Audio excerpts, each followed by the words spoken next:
Bueno, vamos a ir dando inicio mientras se conectan las demás personas. Muy buenas tardes para todos. En nombre de la Facultad de Artes Integrados y la Oficina de Egresados, les damos la más cordial bienvenida a todas las personas que nos acompañan esta tarde en este espacio de actualización profesional.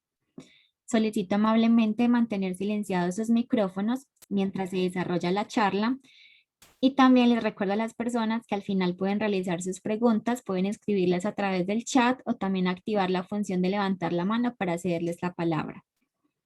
Sin más preámbulo, entonces le doy inicio al arquitecto Juan David Giraldo. Él es especialista en arquitectura y hábitat sustentable y candidato a magíster en arquitectura y hábitat sustentable de la Universidad Nacional de La Plata, Argentina.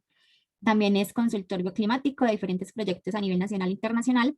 En su oficio como arquitecto consultor ha estado encargado del diseño bioclimático de alrededor de más de 100 proyectos en diferentes usos, educativos, comerciales, institucionales, oficinas y residencias. Le damos entonces la bienvenida a Juan David con el desarrollo de la charla, cómo escoger la mejor cubierta para mi proyecto desde el punto de vista térmico y lumínico. Bienvenido, Juan David. Buenas tardes y muchas gracias.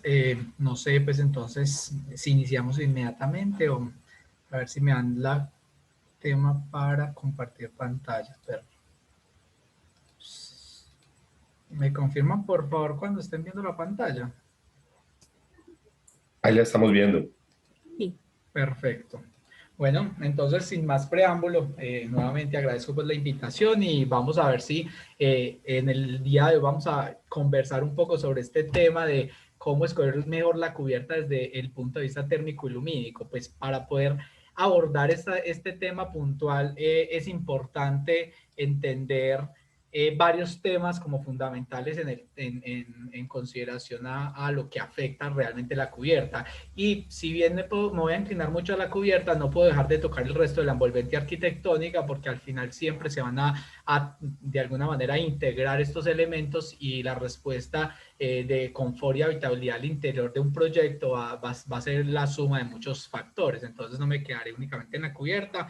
Analizaremos algunas propiedades térmicas y lumínicas de los materiales, de alguna manera de contextualizar cada una de las propiedades y cómo deberíamos de considerarlas en el desarrollo específico de un proyecto de arquitectura, y con base a eso vamos a ir viendo algunas fórmulas, les daré también para los curiosos y los que de pronto no conozcan la fórmula, y al final veremos un par de proyectos que de alguna manera respondieron bien en todas estas dinámicas y propiedades térmicas y lumínicas que se pudieron aplicar ya en casos particulares de la vida profesional.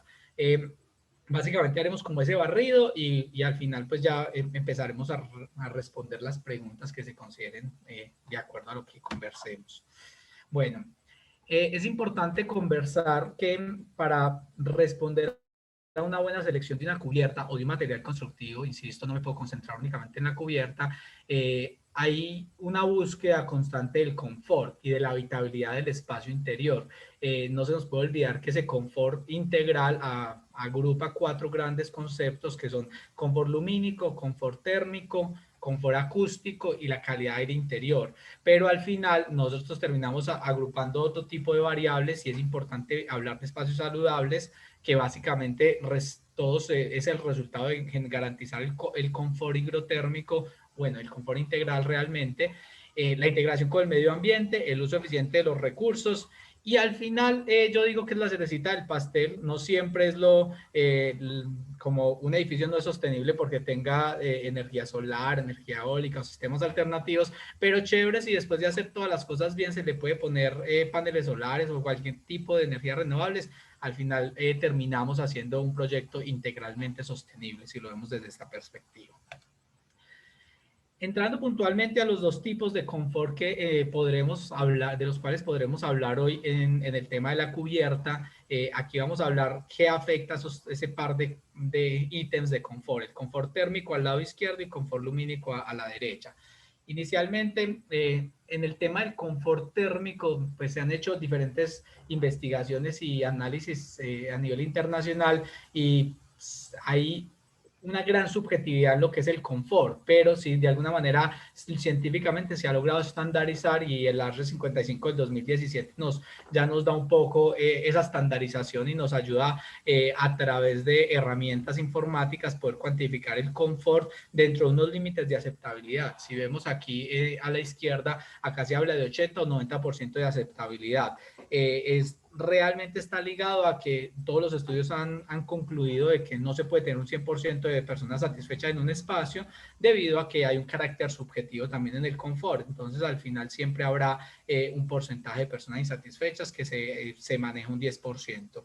¿Qué variables afectan este confort? La temperatura del aire, que esa no habrá que explicarla mucho, la temperatura media radiante, esta es bien importante y está directamente relacionada con el tema de la charla de hoy, porque la temperatura media radiante de un espacio está determinada por sus materiales, por cómo incide el sol, cómo es los flujos de temperatura, sí, pero al final cómo es la propiedad térmica de los materiales de la envolvente para que mantengan o se calienten mucho o se enfríen mucho, mantengan una temperatura estable, y esa temperatura media radiante es la que al final afectará el confort interior de los usuarios.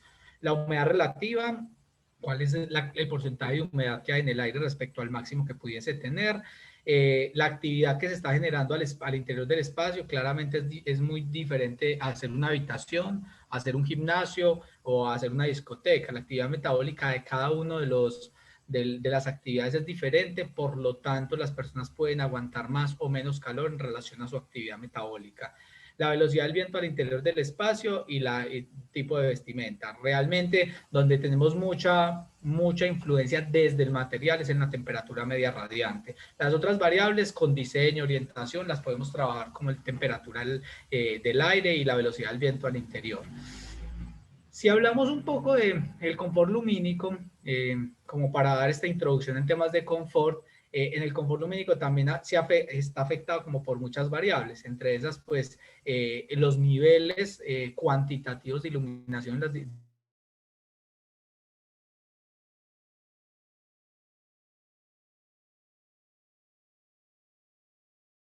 de acuerdo a las diferentes en una sala de descanso, porque los niveles de iluminación que requerimos para la actividad es diferente. Las propiedades de color, de luz, que permiten de alguna manera ver los colores en su verdadera como proporción, el índice de reproducción cromática, que eso lo tienen las luminarias, pero digamos, si empezamos a hablar de reproducción cromática 100% o la ideal, empezamos a ligarnos al siguiente ítem, que es la contribución de la luz natural. Se puede decir que es el que mejor índice de reproducción cromática o el color real que nos puede dar de los objetos, de todo lo que nos rodea. La distribución y la uniformidad de la luz, que esto es diseño únicamente, pues básicamente donde ubicamos las fuentes de luz natural o artificial, cómo las distribuimos y cuál es la cantidad de luces que podemos generar a través de. Es importante entender que estos son fenómenos diseñables, las cosas no quedan oscuras o sobreiluminadas, se diseñan y se pueden tener decisiones en etapas tempranas de diseño. El control de brillo en las superficies, acá volvemos a hablar de materiales, el control de deslumbramiento y de reflejos indeseados. Como podemos ver, hay muchas variables que afectan las condiciones de confort, tanto térmico como lumínico, al interior de un espacio arquitectónico. Vamos de alguna manera, insisto, a ver cada una de estas propiedades y poder tomar como algunos tips de cómo podríamos seleccionar una buena cubierta o un buen material de cubierta para un proyecto arquitectónico de acuerdo a las necesidades. ¿Qué impactos positivos trae hacer las cosas bien en cuanto a la construcción sostenible? Pues es bueno traer esto a colación, son cifras del Consejo Norteamericano de Edificio Verde, que la construcción sostenible se está volviendo un buen negocio porque pues además de los incentivos tributarios y las tasas de interés que nos están dando los bancos recientemente, no podemos dejar de lado los beneficios para el usuario final, pues al final nosotros como arquitectos lo que deberíamos de garantizar es una habitabilidad interior en todos los proyectos que diseñamos que hagan que los usuarios se sientan cómodos y satisfechos y nos puedan traer estas mejoras en la productividad, en la función mental. Si pueden ver acá en hospitalizaciones se hacen más cortas porque un espacio que tenga buena iluminación y visiones al exterior hacen que las personas se sientan un poco más cómodas y reducimos estos tiempos de hospitalización. Si hablamos de este cuadrante inferior izquierdo, en el tema de la luz natural es importante como toda la velocidad de rendimiento y como de aprendizaje y de rendimiento académico que podemos obtener en espacios educativos, en espacios productivos, aumentando la productividad de los trabajadores, y en zonas comerciales se aumenta la probabilidad de venta. Todas estas cifras se ven muy atractivas y tienen detrás toda una razón de ser, que nuestros ojos evolucionaron millones y millones de años bajo entornos lumínicos naturales. Por lo tanto, ninguna fuente de luz nos resulta más cómoda, pues nuestros ojos responden muy bien al estímulo de la luz natural. Entonces el cerebro está más activo, vas a aprender más, vas a ser más productivo. En entornos comerciales, como estás más cómodo, te quedas más tiempo, al prolongar tu estancia vas a aumentar la probabilidad de antojarte de algo, por lo tanto la probabilidad de venta del comercio. Entonces, hay toda una serie de impactos positivos para el usuario final y pues como lo decía ya, no se nos puede olvidar eso desde la arquitectura, garantizar eso al usuario final. No podemos quedarnos solo en temas estéticos como externos del edificio, sino en pensar en el usuario. Entrando ya un poco más en materia en el tema de la envolvente arquitectónica, me gusta este símil que hace una arquitecta argentina de las diferentes pieles que de alguna manera nos protegen del entorno natural. La primera piel, que es con la que nacemos, pues básicamente ya todo el mundo pues ya dispone de esa primera capa de protección.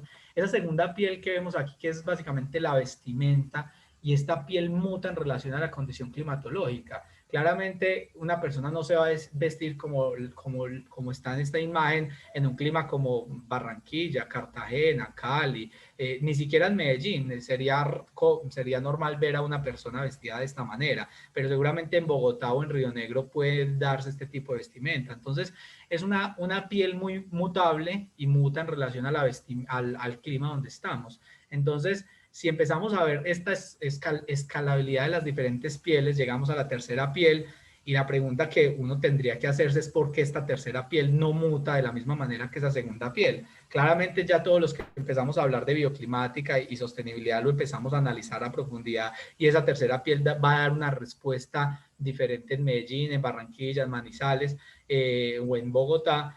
Pero si uno se pone a ver, hay muchos estilos arquitectónicos, y el estilo internacional que se masificó en escala global generó el mismo tipo de edificios en todos los lugares del mundo, olvidándose de esa variabilidad climática y de esa respuesta desde la arquitectura para garantizar habitabilidad. Y si hablamos ya de la cuarta piel, es la ciudad, el urbanismo, los microclimas urbanos que se generan a través de la diferente materialidad urbana, ya sea las zonas duras, las zonas blandas, la sombra, todo este microclima que se genera con el urbanismo y los flujos de viento urbano terminan protegiéndonos a nosotros como usuarios de la ciudad, o termina afectando a una población si de alguna manera se toman malas decisiones en esa cuarta piel. Digamos, la charla de hoy se va a concentrar un poco más en esta tercera piel, esa piel que tenemos que diseñar en relación al material que de alguna manera puede afectar directamente al usuario. Aquí hablando un poco de esta envolvente arquitectónica, respondiéndolo desde la bioclimática o desde esa interacción con el entorno exterior y cómo mutamos en relación a la variabilidad climática, se habla de una interacción entre tres cosas fundamentales: el medio natural, acá podríamos poner el clima, el medio construido, que es pues, los edificios, el entorno, pero también el edificio que estoy diseñando yo, y el usuario, porque al final lo que les decía, no se nos puede olvidar esa palabra tan importante en la arquitectura como es la habitabilidad. Todo esto entendiendo desde, particularmente hoy nos concentramos en los factores ambientales, pero no podemos dejar de lado los factores sociales y culturales del lugar donde estamos trabajando. Pero cuando hablamos de factores ambientales y de las características climatológicas de un lugar, si bien hay que orientarse bien, hay que resolver los flujos de viento, la protección solar, el diseño de fachada, la selección de materiales se vuelve fundamental en la habitabilidad del espacio interior, en cómo es ese desempeño térmico o esa eficiencia energética que podemos traducir al final en un ahorro económico, ya que es es donde los grandes diseñadores y constructores empiezan a tomar decisiones. Por eso al final todo este discurso de la habitabilidad, el confort, el bienestar psicológico y fisiológico, conviene traducirlo a temas económicos porque al final, pues tristemente, la mejor manera de tomar una decisión está ligada al tema monetario. Entonces al final se puede traducir a un ahorro de alguna manera para poder tomar buenas decisiones proyectuales. Digamos desde Exiplast, pues que actualmente me estoy asesorando o trabajando en el equipo técnico de Exiplast, se generó un concepto que es la envolvente inteligente, y aquí quiero aclarar un poco porque lo van a ver en 2 o 3 diapositivas. Envolvente inteligente no quiere decir que sea domótica o algún tema sistematizado. Básicamente es inteligente en el diseño, es en el tomar buenas decisiones en los materiales y en la resolución de esta envolvente para que el proyecto responda adecuadamente al lugar donde está implantado y a las necesidades de habitabilidad del usuario final. Y esa envolvente inteligente no quiere decir que únicamente los productos de un proveedor, de Exiplast, de Hunter Douglas, de Acesco, de Kingspan, no solo hay un producto y lo vamos a ir viendo. Cada producto es óptimo para una decisión o para un proyecto particular. Por lo tanto, hay que analizar muy bien las propiedades, y eso es lo que vamos a ir viendo aquí como vamos entrando un poco. Y ya hablando dentro de toda esa envolvente, hablando de la quinta fachada, que es esa cubierta, que es lo que al final el título de la charla, que es la quinta fachada, que básicamente en muchas ocasiones los arquitectos nos olvidamos de ella porque no tenemos un contacto muy directo con ella, pues muchas veces es como la función básica de protegernos con la lluvia y se queda uno ahí, pero esa frase, que la quinta fachada estará siempre para iluminarte, es bien importante porque depende de las diferentes situaciones que pueden tener bajo este dibujo del arquitecto Igma Pacheco, un español. Depende de donde estés, puedes tener 4 y 5 fachadas con la quinta, pero puedes estar en un caso esquinero, o puedes estar en medianera, o puedes tener una única fachada vertical, pero la quinta fachada siempre va a estar ahí. Puedes disponer de ella para apoyarte en procesos de iluminación y ventilación que son bien importantes en esa búsqueda del confort que he comentado inicialmente. Entonces, es importante conocer o no desconocer que la quinta fachada se vuelve un elemento muy importante en el diseño y en la contribución de iluminación natural y en la contribución de confort higrotérmico interior, porque es importante seleccionar muy bien el material de una cubierta para que al interior no se sobrecaliente o no se sobreenfríe, depende del clima donde estemos trabajando. ¿Y qué posibilidades hay en esa quinta fachada? Pues ya lo comentaba. La primera es la incorporación de luz cenital al interior de los espacios. Básicamente, en los diferentes usos, puede ser una vivienda, puede ser un colegio, una bodega industrial, una planta industrial, puede ser un jardín infantil. La cubierta se vuelve un elemento que bien diseñado puede ayudarte a iluminar los diferentes espacios, considerando que muchas veces por la profundidad del espacio o las proporciones en relación al tamaño de la ventana o del dispositivo de iluminación natural en fachada, no va a ser suficiente para llegar a la profundidad del espacio. Hay que entender que la cubierta o la quinta fachada se vuelve un elemento de apoyo para las fachadas, para generar un espacio con una alta uniformidad lumínica. También lo podemos como aprovechar esta cubierta para espacios habitables. Esto ya fue una propuesta de la modernidad, y pues en muchos proyectos se ha retomado de manera muy eficiente. Hay que entender también esta materialidad de cómo son estos elementos transitables, porque el color, la textura, la densidad del material, todo esto va a afectar el comportamiento térmico interior de lo que queda inmediatamente debajo de la cubierta. Cuando hablamos de techos verdes, aquí también hablamos de cómo es el aporte de la cubierta verde, no solo al tema de confort térmico interior, porque la energía que el incidente del sol en la cubierta va a convertirse en proceso de fotosíntesis, por lo tanto la radiación solar no va a afectar fuertemente el sobrecalentamiento interior de los proyectos. Además, por la cobertura de una cubierta verde donde hay tierra, donde hay unas diferentes capas, aumenta el nivel de aislamiento de la cubierta. Por lo tanto, en climas cálidos es una estrategia muy interesante de protegernos del sobrecalentamiento en horario del día. En climas fríos habría que analizarla muy bien porque puede volverse un elemento frío que le robe calor al interior. En proyectos en Bogotá, si tú tienes, por ejemplo, un espacio de tipo gimnasio, colegios, universidades donde hay alta carga de ocupación, que tengas una cubierta verde te conviene porque no quieres calentarte más a través de la cubierta. Pero si estás en un apartamento o en un espacio de baja carga, como donde hay una sola persona, una habitación, tener una cubierta verde y aislarse tanto de ese apoyo energético que te puede dar la cubierta puede ser contraproducente, o que ese manto de tierra, depende pues de las capas como la conformes, este manto de tierra en la cubierta verde, como la tierra tiene alta masa térmica, puede de alguna manera mantener una temperatura estable en la cubierta, en Bogotá cercana a las 14 grados centígrados, convirtiéndose en un elemento frío que le roba calor al espacio, y en un espacio como una habitación, un apartamento, puede no ser lo mejor en Bogotá. Entonces hay que ser muy cuidadoso, que muchas veces la gente cree que por tener cubierta verde ya es sostenible, y a veces termina cometiendo, pues volviéndose contraproducente para el proyecto. Ese concepto de cómo esa inercia térmica de la Tierra afecta el confort térmico lo vamos a ver un poco más adelante cuando veamos gráficas de la masa térmica de los proyectos. Entonces, en el proceso de diseño de una envolvente desde Exiplas hemos hablado del 1, 2, 3 de la eficiencia de la envolvente.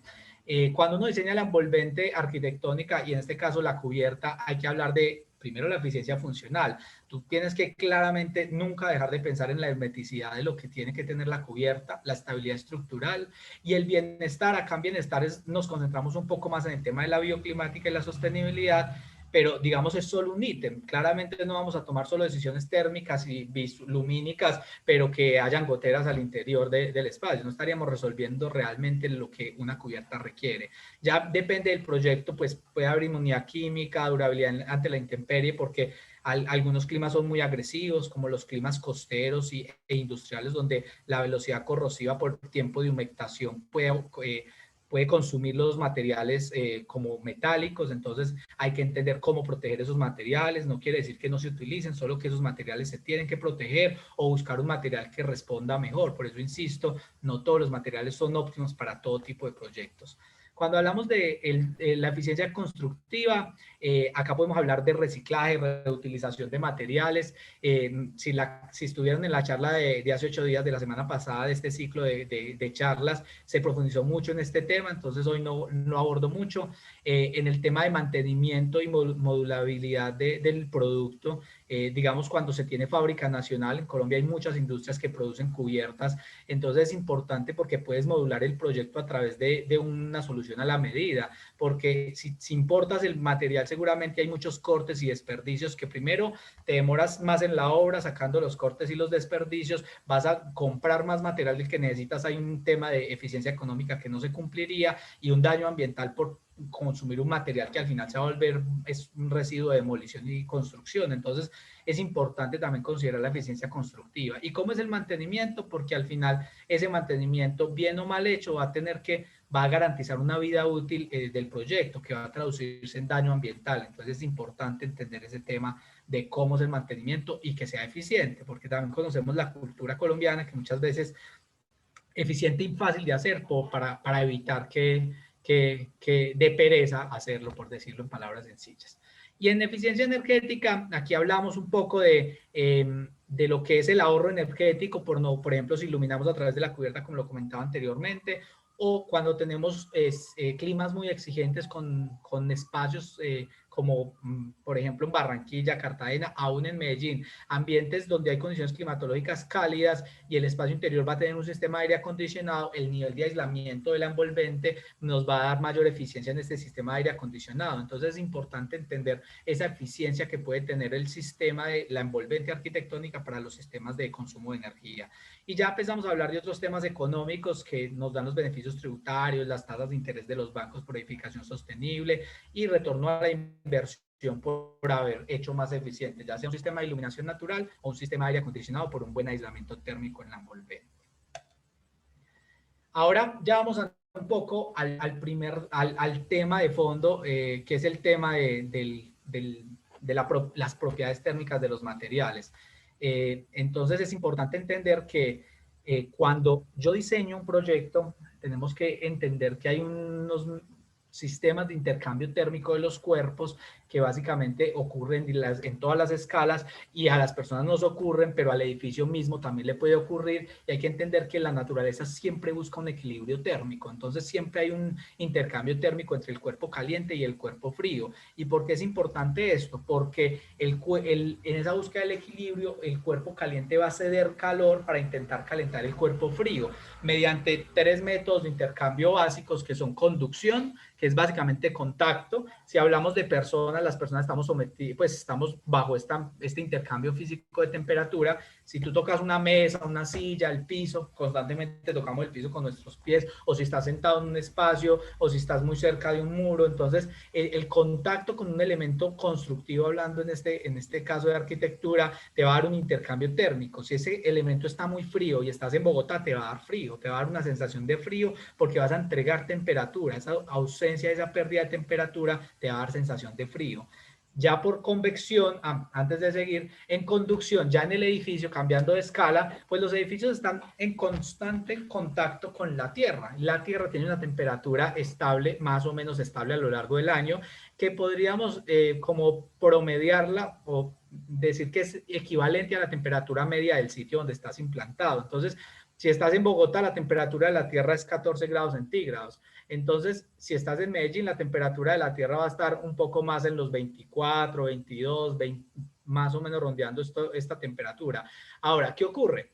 Si tú en Bogotá tienes un primer piso o un subsuelo, un sótano, todos los muros, el piso y todo lo que está tocando ese elemento tierra va a estar constantemente intercambiando temperatura con un elemento a 14 grados. Entonces, 14 grados está muy por debajo del rango de confort, lo que quiere decir que vas a perder temperatura y vas a tener un espacio frío. Entonces, la conducción es importante en todas las escalas. Insisto, el usuario la va a sufrir, pero también el edificio. La convección es de la misma manera. Cuando vas caminando por la calle y sientes una brisa, la convección es ese intercambio de temperaturas del cuerpo con un fluido. En ese caso, el fluido sería el viento. Entonces, le puede pasar tanto a la persona como al edificio. Si hay un gran flujo de viento, pues el viento se le va a llevar, se le va a llevar temperatura a la persona por esa búsqueda del equilibrio. El cuerpo caliente va a intentar calentar el cuerpo frío. En esa búsqueda del equilibrio, la persona se va a refrescar. Si estás en Medellín, va a ser rico, pues más o menos, depende pues de tu nivel de tolerancia al frío, pero si estás en Cartagena, en Barranquilla, va a ser muy, muy agradable sentir la brisa. Si estás en Río Negro o en Bogotá, eso va a enfriarte mucho y vas a tener sensación de disconfort. Entonces, vamos a lo mismo, depende de dónde estamos, es la estrategia que tenemos que aplicar. Al edificio le ocurre lo mismo. Si el edificio está en Bogotá y recibe grandes flujos de viento por intercambio térmico, por su envolvente, por convección, va a perder temperatura y se va a enfriar rápidamente. Entonces ahí empiezan a aparecer barreras aerodinámicas y responder un poco a la dinámica del entorno. Y en climas como Medellín, Cali, Cartagena, donde el clima es predominantemente cálido, que haya mayor convección y mayor flujo de viento en la envolvente y al interior de los espacios nos ayuda a mantener los espacios en rango de confort. Y el tercer elemento de intercambio térmico es la radiación a través de ondas electromagnéticas. Este es súper importante porque sin tener que tocarlo y sin que haya un flujo de aire en el espacio interior, nuestro cuerpo va a sentir, va a mantener en intercambio constante con todos los elementos de la envolvente. Si yo estoy en una habitación, si el muro de mi habitación está caliente, está frío, el piso, el techo, entonces todo esto es la temperatura media radiante de la que hablaba al inicio en tema de confort, de que si yo selecciono bien o mal los materiales va a afectar fuertemente el confort interior. Si una cubierta no está seleccionada de acuerdo a su condición climatológica en un clima extremo, como Barranquilla, por ejemplo, esa cubierta se puede sobrecalentar y puede llegar divinamente a los 50 grados centígrados, entonces nuestro cuerpo va a sentir ese calor irradiado y nos va a sacar del rango de confort. Por el contrario, si yo selecciono materiales que en estos climas calurosos están por debajo, que van a demorarse en calentarse por su masa, por su capacidad de absorber calor, van a demorarse mucho en calentarse, por lo tanto nunca va a aumentar su temperatura a más de 24, 25, 26 grados centígrados. Cuando yo entro a un espacio, voy a sentir sensación de frescura, aun cuando yo ponga un termómetro en el aire y me diga que la temperatura del aire puede estar a 28 grados centígrados o 29. Si la temperatura media radiante es está muy por debajo de esa temperatura, yo puedo llegar a tener sensación de confort porque mi cuerpo a través de ondas electromagnéticas empieza a intercambiar temperatura con toda la envolvente y de alguna manera va a regular su sistema termorregulador y no vas a tener una sensación de sobrecalentamiento. ¿Por qué es importante esto? Porque lo mismo que le pasa a las personas le pasa al edificio. Y la cubierta sí que sufre el tema de intercambio energético por radiación. Resulta que la bóveda celeste está en una temperatura muy fría. No sé si han notado cuando uno hace viajes internacionales puntualmente, que en las nacionales casi no ponen eso, por eso digo los internacionales ponen la temperatura exterior. En la pantallita te dicen temperatura exterior, normalmente no sé si han visto ese dato, te dice como menos 40, menos 60 grados, menos... Entonces la temperatura de la bóveda celeste es bastante fría. Si tomas una cámara termográfica y apuntas a la bóveda celeste, te dice menos de menos 40 grados. No te da el valor exacto por la amplitud que tiene una cámara termográfica, pero te dice que está muy frío, básicamente. Entonces, cuando la cubierta, que es el elemento que más ve hacia la bóveda celeste, sobre todo en horario nocturno, que no está recibiendo radiación solar, en horario nocturno está en intercambio con ondas electromagnéticas con esa bóveda celeste y es una cubierta que no te garantiza un nivel de protección y de aislamiento fuerte, puede enfriarse a tal medida que puede generar un fenómeno de inversión térmica donde al interior haga más frío de lo que está pasando afuera en temperatura. Eso se ha medido con sensores Hove en algunos proyectos porque una teja, una lámina metálica sencilla en un clima muy frío puede hacer que haya un fenómeno de inversión térmica en la franja superior del espacio en horario nocturno donde hace más frío adentro que afuera por ese fenómeno de intercambio por ondas electromagnéticas con la bóveda celeste. Por eso en noches muy frías o en noches predominantemente despejadas, donde hay poca nubosidad, se perciben más frías y dicen, hoy cuando la noche está súper despejada, la noche tiende a ser mucho más fría por ese intercambio que tiene el mundo hacia la bóveda celeste. Entonces, es importante conocer también ese método de intercambio térmico que aparte de afectar a los usuarios, afecta la cubierta en el tema del intercambio térmico. Y vamos a empezar a ver con todo ese contexto de lo importante de seleccionar un material, cada una de las propiedades que puede afectar esta selección del material. La primera propiedad que quiero tocar es el índice de reflectancia solar, el SRI por sus siglas en inglés, que básicamente es la propiedad que tiene un material, también es en muros, pero predominantemente se evalúa en cubiertas porque es el elemento que más radiación solar recibe, de reflejar la energía solar incidente. Está en una unidad adimensional de 0 a 1, de 0 a 100, perdón, donde 100 es que refleja el 100% de la radiación incidente. Normalmente, si ustedes se ponen a ver diferentes productos del mercado colombiano, van a ver cifras de SRI en blancos, cubiertas blancas, que van a estar entre 75 y 85 SRI, o sea, reflejando el 75-85% de la radiación incidente aproximadamente. ¿Qué ocurre? Si yo hago una cubierta altamente reflectiva, tengo una serie de beneficios que, como los ven acá numerados, primero es apoyar un poco la reducción del efecto isla de calor urbana. ¿Por qué? Porque el fenómeno del efecto isla de calor urbana se da predominantemente porque todos los materiales con los que hemos construido la ciudad, concreto, asfalto, ladrillo, todos son materiales que se calientan, tienen una masa térmica, un calor específico que les permite elevar su temperatura. Como son colores que no son tan claros, terminan absorbiendo mucha de la energía solar incidente, generando un microclima en la ciudad por incidencia de radiación solar, aparte de los gases, en fin. Pero entonces cuando tenemos una cantidad de cubiertas, por ejemplo, altamente reflectivas, podemos apoyar en la reducción hasta el 1 o 2 grados centígrados en el área circundante, en esos fenómenos de sobrecalentamiento por isla de calor urbana. Ya en el espacio interior, cuando hablamos de espacios no climatizados mecánicamente, que se funcionen de manera natural, vamos a generar una mejor sensación de confort porque la cubierta se va a calentar menos, por radiación y por convección va a calentar menos el espacio interior y por conducción, por lo tanto al calentar menos se va a tener una mejor sensación de confort. Y si el espacio funciona con un sistema de aire acondicionado, el sistema va a tener que trabajar menos, por lo tanto puedes tener un equipo de menor tamaño porque va a tener una menor demanda de electricidad en el escenario pico. ¿Qué ocurre? Que esto se empieza a traducir en beneficio, en confort cuando no es climatizado mecánicamente, y cuando es climatizado mecánicamente vas a ahorrar en el tamaño del equipo y ahorrar mensualmente en la factura de energía eléctrica porque tu aire acondicionado va a tener que trabajar menos. Entonces aquí es una de las propiedades que ya los proveedores de cubiertas del mercado ya te dan este dato. Si no te lo dan, solicítalo porque pues es importante para una buena decisión de una cubierta. Acá traigo esta cifra encontré, me pareció particular. No todos los amarillos, no todos los rojos, no todos los azules tienen la misma propiedad, pero quiero que veamos que el color afecta fuertemente esta capacidad de reflejar la radiación solar.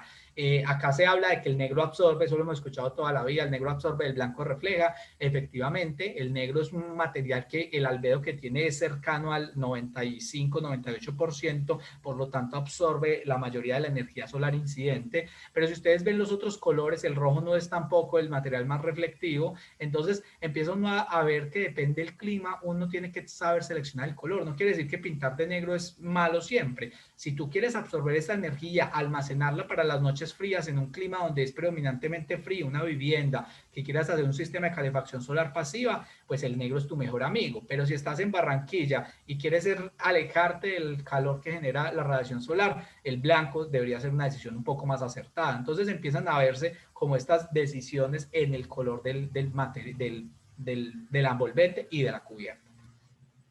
Aquí veamos un poco cómo afecta, y ya no solo en el color, pero digamos ya traducir estos elementos del porcentaje de calor que absorben, traducirlo un poco en la absortancia y en la temperatura superficial que se puede tener. Esto es una investigación que se hizo en Argentina de cuál es la afectación en temperatura de los diferentes colores. Es un elemento de la misma materialidad, es una placa de 10 por 10 centímetros de un prefabricado de concreto, pero solo le cambian el acabado superficial para ver la capacidad de absorber energía térmica o calor de la incidencia solar y ver eso cómo afecta la temperatura. Si ustedes ven rápidamente los colores claros, el blanco y el crema, se mantienen a una temperatura de 32-33 grados centígrados porque su capacidad de absorción solar es baja, o sea, refleja mucho, pero si nos vamos a colores negros, la absortancia llega a los 90-98, como lo veíamos anteriormente, y su temperatura puede llegar a 50 grados centígrados. Esto por las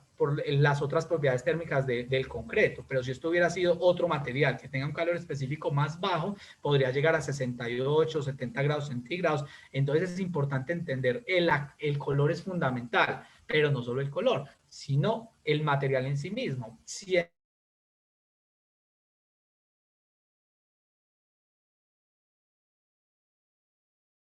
unas mediciones que hizo Jorge Ramírez en el 95 de cómo afecta la radiación solar a los diferentes materiales. Y aquí vemos realmente el fenómeno de efecto isla de calor urbana, porque nuestra ciudad está asfaltada.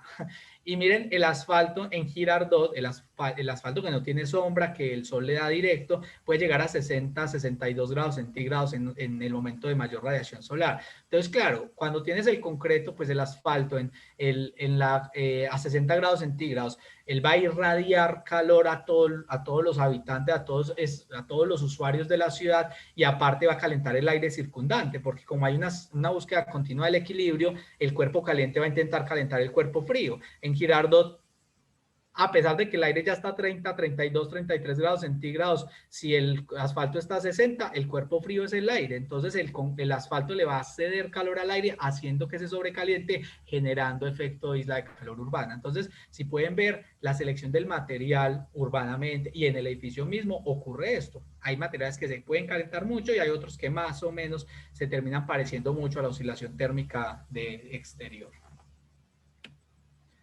La siguiente propiedad que uno debe analizar cuando hace un análisis térmico de un material es el valor U de transmisión térmica. Pero para hablar del valor U es importante entender las propiedades como que nutren el cálculo de valor U de transmisión térmica de un muro. La primera es la conductividad térmica. ¿Qué es la conductividad térmica? Es básicamente la capacidad de conducir calor que tiene un material. Es importante que depende del tipo de material, de su composición física y es independiente del espesor. Es una unidad que no está básicamente calculada en laboratorio, medida en laboratorio, y lo que te da es cuántos vatios de calor pasan por un metro cúbico de material. Un metro es un metro cuadrado de material con un metro de espesor. Cuánto calor pasa con un delta T, una diferencia de temperaturas de 1 grado centígrado. Eso es la conductividad térmica. Entonces, yo he visto en el mercado algunas fichas técnicas que ponen la conductividad térmica y ya, pero eso no nos sirve para nada si no tenemos o no sabemos calcular o el proveedor de material no te da la propiedad de transmisión térmica valor U, porque la conductividad térmica es un insumo que te sirve para calcular, pero básicamente no está ligada al espesor del material. Y ustedes saben que nosotros no hacemos muros de 1 metro ni cubiertas de 1 metro de espesor. Entonces, esto se convierte en un insumo para calcular realmente la transmisión térmica de un elemento de la envolvente, llámese cubierta, llámese muro, llámese piso. ¿Cómo lo calculamos? Hoy les voy a mostrar la fórmula para los que no la conocen, es muy sencilla, son divisiones y sumas. Lo primero que hay que hacer es definir o calcular la resistencia térmica del muro o el elemento del envolvente que estoy calculando. ¿Por qué es importante calcular resistencia térmica? Porque primero depende del tipo de material. El insumo para calcular la resistencia térmica es la conductividad térmica, este valor que nos dan pues en laboratorios. Y aquí ya le metemos la variable espesor, que es la que al final necesitamos para en un muro nuestro o en un techo nuestro. Los techos en el mercado, los que son sencillos, los de acero están desde 0,36 milímetros hasta 2,5 milímetros, entonces, o 3 milímetros. Entonces, ese espesor es importante conocerlo para poder calcular cuánto realmente es la resistencia al paso del calor de ese elemento de cubierta. ¿Cómo se calcula? Básicamente la resistencia del elemento es el espesor en metros, o acá se pone L, la longitud, pero el espesor en metros, es importante que sean metros, porque las unidades las estamos trabajando en metros. Mira, acá vemos el metro para poder tener metros cuadrados, sobre lambda. Lambda es la conductividad térmica del material. Entonces, cuando hago esta división ya tengo la resistencia de un material específico. Pero resulta que nosotros rara vez construimos con un solo material. Nosotros solemos hacer diferentes capas. Tenemos en este ejemplo de un muro tenemos pañete, tenemos el bloque, al otro lado podemos poner algún revoque y luego un acabado en madera o en X producto. En ese proceso, en las diferentes capas, cada una tiene una resistencia térmica ligada a su espesor y a su conductividad térmica lambda. Es importante entender que para calcular esta transmisión térmica de un muro se necesita calcular la resistencia térmica de cada una de las capas y con esto poder tomar una decisión a través de cuál es el material que más me funciona en el clima donde estoy trabajando. Básicamente la operación es muy sencilla, la vamos a hacer, te las voy a contar aquí por pasos. El valor U es igual a 1 dividido en la resistencia total. Entonces es una división, no tiene ningún complique, pero ¿cómo averiguamos la resistencia total para que esta división sea fácil de hacer? La resistencia total es igual a la suma de todas las resistencias de cada una de esas capas, o sea, R1, R2, R3 y R4, pueden haber cuantas resistencias como capas yo quiera poner. Normalmente auditorios o espacios que requieran un aislamiento acústico muy fuerte a veces terminan siendo dobles muros y terminan siendo 5 o 6 capas de material. No importa cuántas capas tenga, puedes tener solo una capa, es cierto. Una teja sencilla es una sola capa. Un muro de concreto a la vista es una sola capa, entonces calcula solo una vez R. ¿Cómo calculas R? Dividiendo el espesor sobre lambda. Después de tener todas las capas, sean las capas que sean, no importa, le sumas todas estas capas y aparte le sumas la resistencia superficial interior y resistencia superficial exterior. ¿Qué son esos dos números? Es la resistencia que hace el aire, porque el aire, al entrar en contacto con el material, ya con la envolvente, genera una fricción y esa fricción hace que en una capa súper delgada se genere una resistencia térmica. Esa resistencia térmica se tiene que sumar al coeficiente de transmisión térmica de la envolvente. Insisto, puede ser techo o lo que sea. Ese valor de resistencia superficial interior y exterior salen de normas. En Colombia, como no tenemos normatizados los coeficientes de transmisión térmica, pues toca que buscar estándares internacionales. Acá les traigo un ejemplo que es la IRAM 11601 de Argentina. Maneja los mismos coeficientes de resistencia superficial interior y exterior que la norma brasileña de transmisión térmica y la chilena. Entonces son ya datos de laboratorio. Tienen que ver que el flujo de calor es diferente si yo hago un muro, si hago un techo. porque el flujo de calor, si es horizontal o si es vertical, va a tener una resistencia diferente. El aire resiste diferente al paso del calor de acuerdo a cómo esté ubicado. Entonces, en resumen, solo tienes que hacer una división en cada una de las capas, luego sumar el resultado de estas divisiones, más este dato del laboratorio y dividir 1 en el resultado que te dio esta suma y ya tienes el coeficiente de transmisión térmica U del material que vas a comparar. Si no te lo da, porque es que ya muchos proveedores lo están dando, es importante que revisen si te están dando el que es, porque también hay en el mercado algunos han puesto únicamente la conductividad térmica en las fichas técnicas. ¿Y qué termina ocurriendo? Que, por ejemplo, el acero termina perdiendo en esa batalla. El acero tiene una conductividad térmica altísima como propiedad de conducir calor, pero es que es un método de espesor de acero. Esto no es comparable con el UPVC, el fibrocemento o el poliéster reforzado en fibra de vidrio. Básicamente aquí no podemos comparar porque no, en la construcción el espesor de cada una de estos materiales es totalmente diferente. Entonces yo he visto fichas técnicas que le tiran muy duro al acero porque tiene una conductividad térmica alta, pero es que el acero, pues si bien no es un material aislante, tampoco es tan malo como se plantea en esta primera gráfica. Cuando haces toda esta operación matemática que les conté a través del espesor del acero, el espesor del UPVC, el espesor del fibrocemento y el poliéster reforzado, espesores convencionales, yo hice el ejercicio y miren que si bien el acero sigue siendo el peor en temas de conductividad térmica, de transmisión térmica, no es tan malo como lo pintan cuando se habla solo de conductividad térmica. Entonces la invitación primera, pues en esto es ojo con este tema y no se pueden quedar solo con la conductividad térmica porque terminan generando un problema en la selección del material. Esto es un caso, pero puede pasar en muros, puede pasar en muchos elementos del envolvente.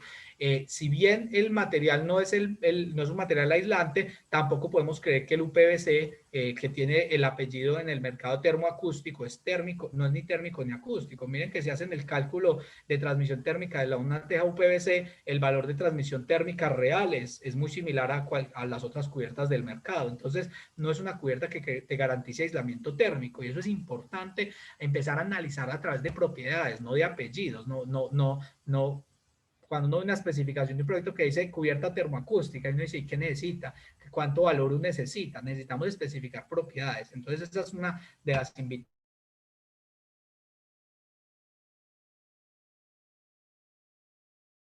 invitaciones. Y el material no va a solucionar el problema térmico. Y otro tema,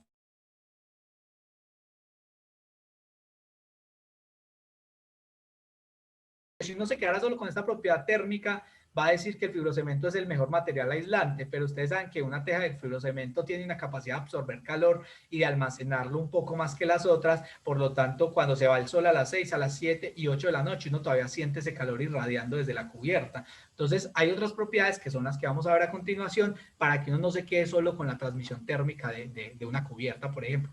Insisto, todo esto es extrapolable al resto del envolvente, a muros también el mismo ejercicio. El número de capas y el espesor y el color de los materiales, todo esto va a afectar la consideración térmica. Yo acá, hablando todavía de conductividad térmica, valor U, quiero que ustedes tengan el presente que si bien estos tres muros que traigo de ejemplo tienen el mismo espesor, o sea, en obra diríamos que ocupan el mismo espacio en un plano arquitectónico que no esté muy detallado y que solo sean dos líneas, van a verse reflejados muy similares. Son tres muros que son muy diferentes en su composición física, por lo tanto, son muy diferentes en su transmisión térmica. Acá está, por ejemplo, un ladrillo, un muro mampostería pañetado, un muro en concreto vaciado y un sistema ligero con aislamiento térmico. Si pueden ver, la conductividad térmica de cada uno de ellos es totalmente diferente. Entonces, no digo cuál es mejor o peor, depende de qué es lo que necesites. ¿Quieres aislarte térmicamente del exterior? Pues pones un material que tenga un coeficiente de transmisión térmica bajito. Pero si no te preocupa aislarte, sino que quieres acumular energía térmica para almacenar en la noche, seguramente te conviene más un muro de concreto que tiene más masa térmica para acumular. Entonces, empiezan a haber unas variables adicionales a la transmisión térmica para seleccionar el material. No solo, insisto, la transmisión térmica, valor U, es importante en consideraciones de confort térmico interior. Aquí particularmente les quiero mostrar que si bien en Exiplast, como para que veamos ejemplos, yo les traigo detalles y ejemplos de Exiplast también porque es donde tengo ahora a la mano, donde estoy trabajando puntualmente. Cuando tenemos cubiertas opacas, cuando uno tiene un mayor aislamiento térmico, ya vimos el ejercicio anterior que ni la metálica, ni la de UPVC, ni fibrocemento, ni la de poliéster reforzado en fibra de vidrio, láminas sencillas son termoacústicas. Hay que ser claro y no son termoacústicas. Si quieres un mayor aislamiento térmico, lo que tienes que es garantizar una reducción en ese valor U. ¿Cómo lo garantizas? Según este detalle, le pones una lámina, una espuma de poliuretano o poliisocianurato y ese aislamiento térmico, ese material aislante es el que se encarga de que la composición de esta cubierta sea mucho mejor aislante térmicamente. O sea, si ustedes ven estos paneles inyectados de Kingspan, Metegno o tejas tipo Standing como Hunter Douglas y Acesco, van a ver que le ponen una espuma amarilla. Para el que no sabe qué es el poliuretano, esta espuma amarilla es la que genera el aislamiento térmico, no es el metal, no es la capa de UPVC, nada, es el material aislante el que va a hacer que ese aislamiento térmico funcione. Entonces, digamos, en cubierta opaca, Exiplast puede ofrecer una cubierta BIP que hace este sistema para que de alguna manera puedan tener ese aislamiento térmico que se requiere.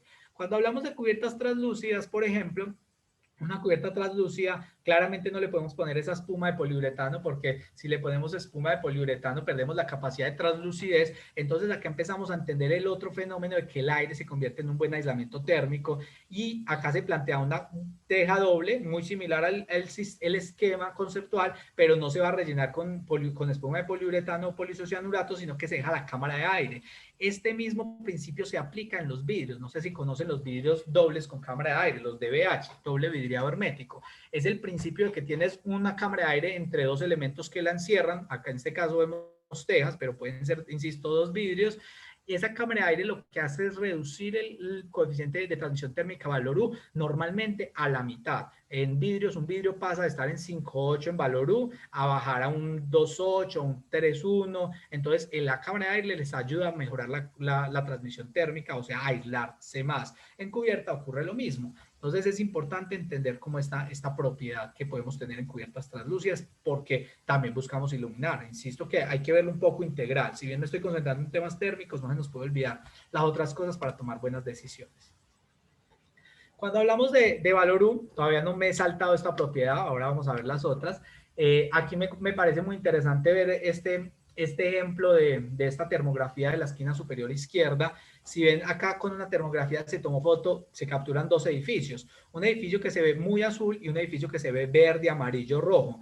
La cámara termográfica lo que está capturando es la temperatura superficial de esta pared. ¿Qué ocurre? Que si esta temperatura superficial está muy azul, cercana a los 3-4 grados centígrados, quiere decir que el calor del interior no se está saliendo. Ustedes ya les dije, el flujo térmico siempre es del cuerpo caliente al cuerpo frío. Entonces, si este muro no estuviera aislado térmicamente, se vería verde, amarillo o rojo porque el calor saldría. Aquí no está saliendo. Es evidente que este muro está aislado térmicamente. Se nota que el edificio del fondo no tiene aislamiento térmico y tiene muchas pérdidas térmicas. Entonces, ¿qué pasa? Este edificio se va a enfriar mucho más rápido que este. Un comparativo que uno puede decir de esto es como el edificio también se pone chaqueta. Entonces, así como nosotros nos ponemos chaqueta en climas fríos, el edificio también para evitar perder calor. Ustedes saben que una chaqueta no genera calor, solo mantiene el calor que genera tu cuerpo, no lo deja salir. Lo mismo ocurre en estos climas fríos. Si yo no quiero que el calor se salga, yo aíslo térmicamente mi envolvente, cubiertas, muros, piso también, y se genera este fenómeno. Si yo parara a dos personas, una con chaqueta y una sin chaqueta, va a pasar lo mismo. La con chaqueta se va a ver azul y la sin chaqueta se va a ver verde, rojo, amarillo, porque está perdiendo calor. Y aquí me parece que esto es importante.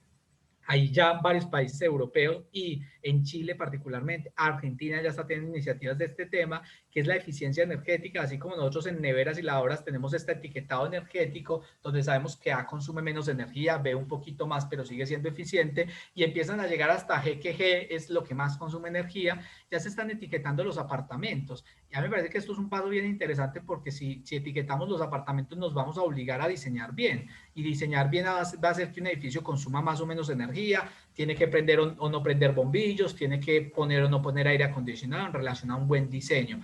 En Colombia ya hubo una investigación, ya tuvo los primeros resultados de generar un etiquetado energético de vivienda, está en primeras fases, claramente cuando salga va a ser optativo, esto no va a ser norma, pero ojalá se vuelva un poco norma para que empecemos a tomar mejores decisiones proyectuales y que las personas que no tengan que ser muy conocedoras del tema de bioclimática y sostenibilidad para entender que una vivienda es eficiente o es ineficiente.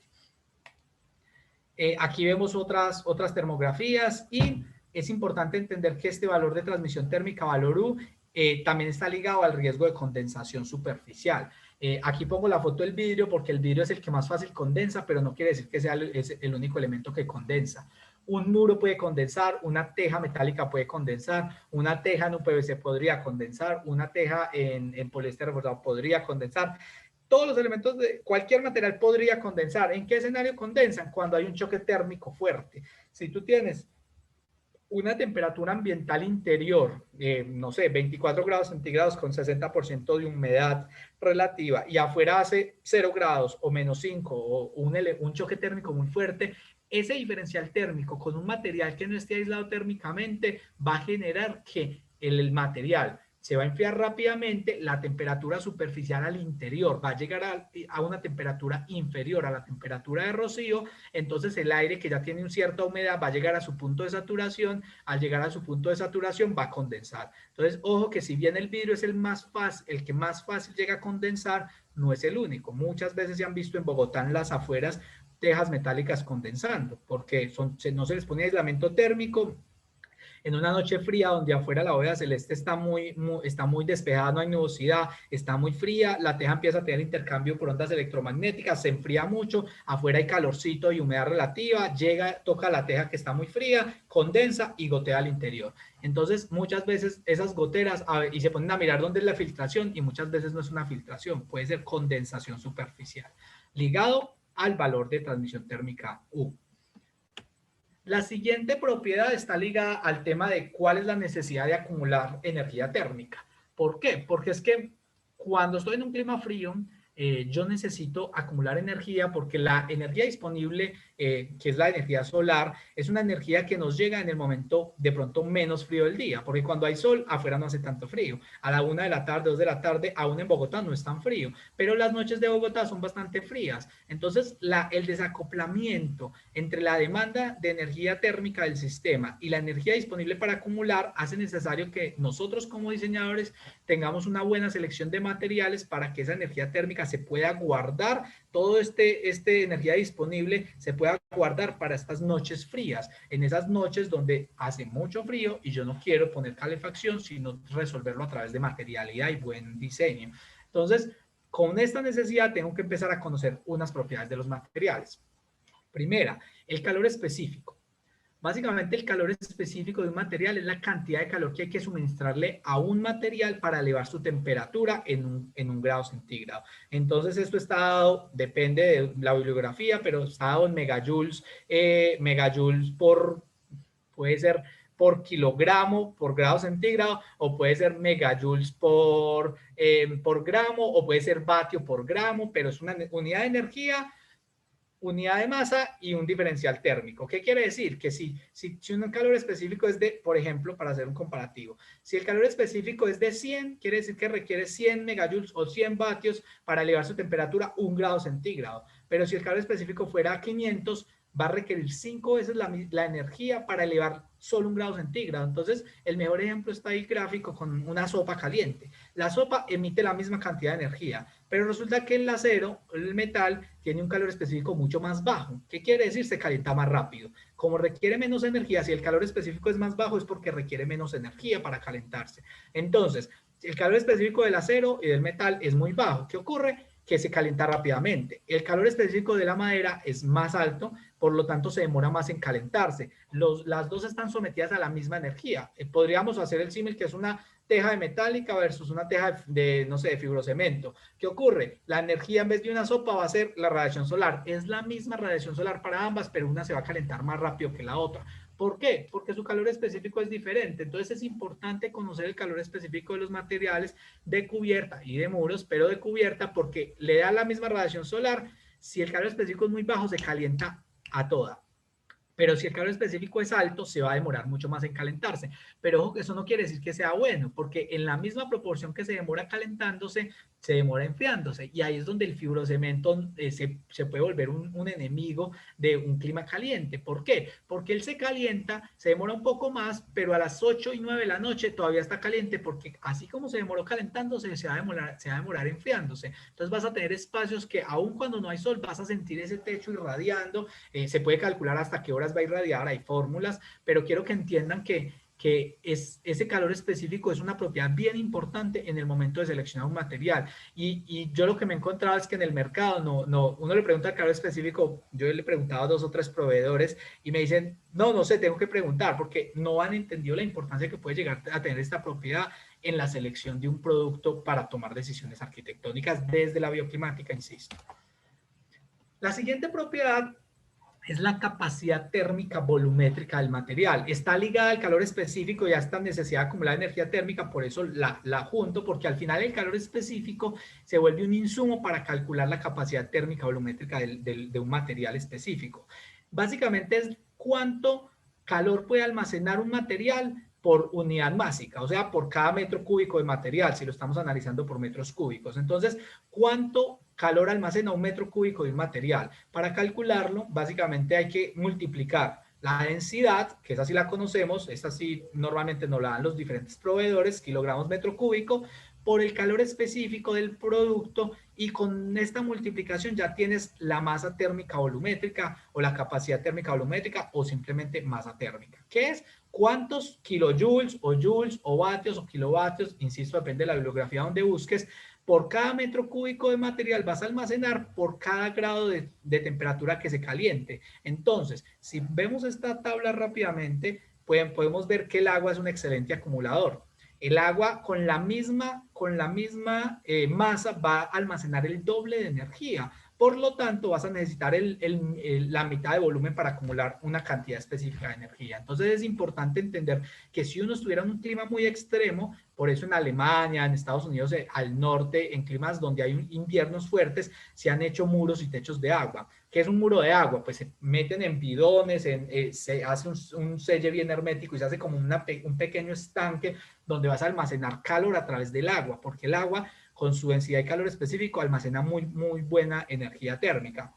Yo hice un ejercicio para calcular cuál es el beneficio de hacer un muro de agua en Colombia, y realmente nuestra necesidad de energía térmica es tan baja respecto a estos climas donde hay estaciones fuertes que hacer un muro de agua no va a traer muchos beneficios, porque con que nuestro muro acumulador sea en ladrillo macizo, no hueco, ojo, porque si voy a almacenar necesito densidad. Un ladrillo hueco tiene menos densidad porque tiene perforaciones, no tiene toda la masa térmica para almacenar.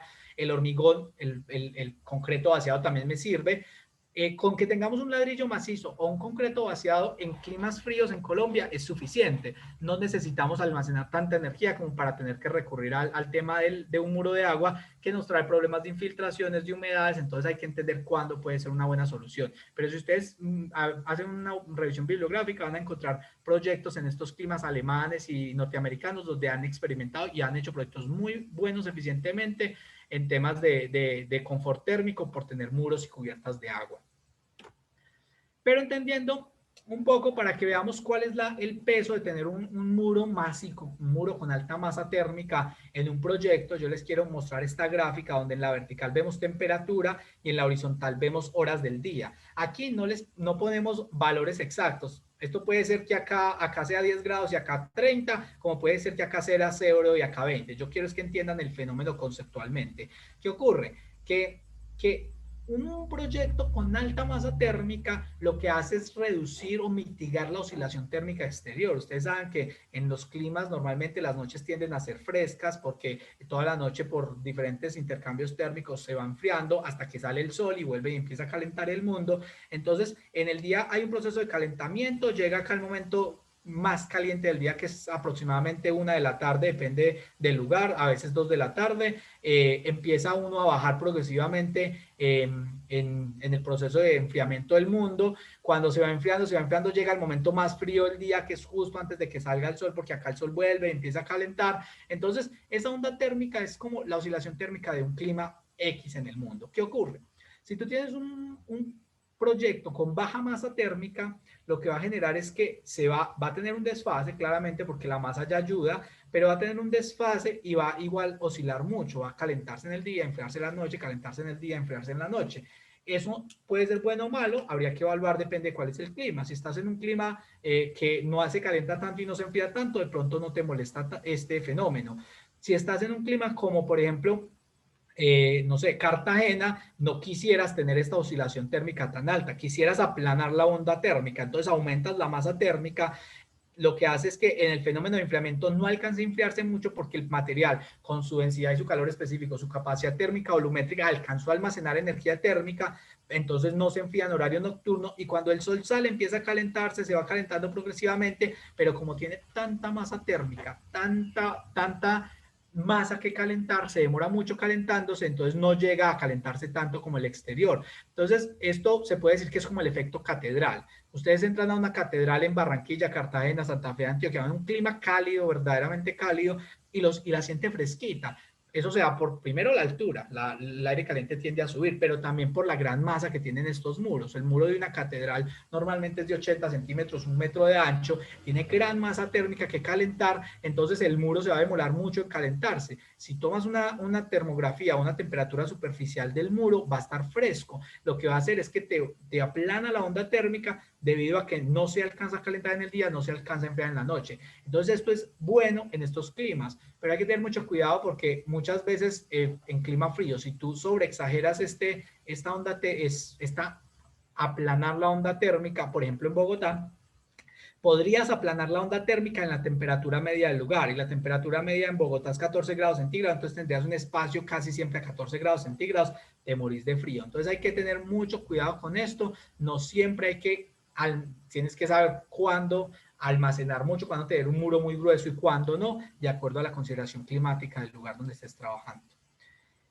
Importante entender la propagación de la onda térmica en frecuencia diaria. ¿Por qué? Porque si bien yo conozco la conductividad, que ya la expliqué, que es un metro cúbico del material, cuál es el paso del calor con un delta T de 1 grado centígrado, la densidad la conozco del calor específico, ¿cuál es la velocidad de propagación de la onda térmica? O sea, si el sol me dio en la cara exterior de un muro o del techo, cuánto se demora en pasar, y es lo que hablaba ahora del fibrocemento, de cuánto se demora a pasar el calor y cuánto va a durar ese calentamiento, cuánto almacenan calor.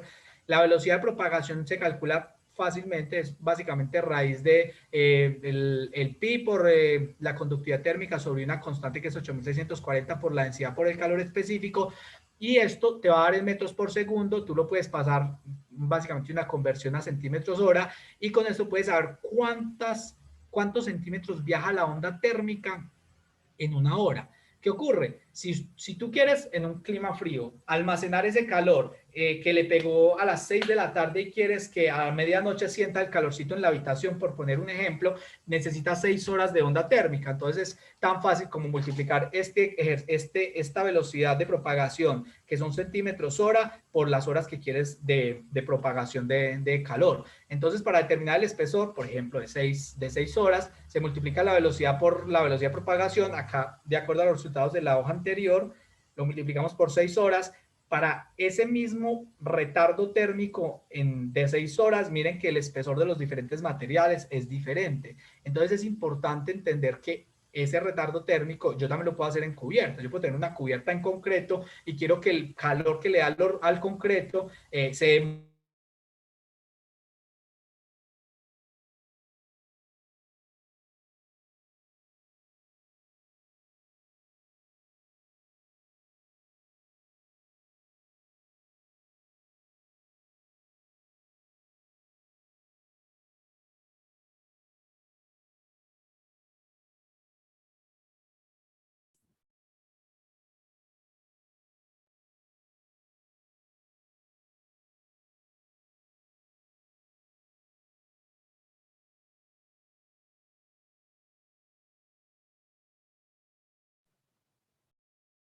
el muro no va a alcanzar a calentarse porque va a tener mucha masa térmica, y si no va a alcanzar a calentarse va a pasar el fenómeno que les comentaba anteriormente, de que terminas aplanando la temperatura mucho y podrías tener un espacio muy frío. Entonces en Bogotá, cuando haces un muro muy grueso, puedes tener temperaturas de 14 grados centígrados al interior porque vas a aplanar la onda térmica más o menos a la temperatura media del lugar.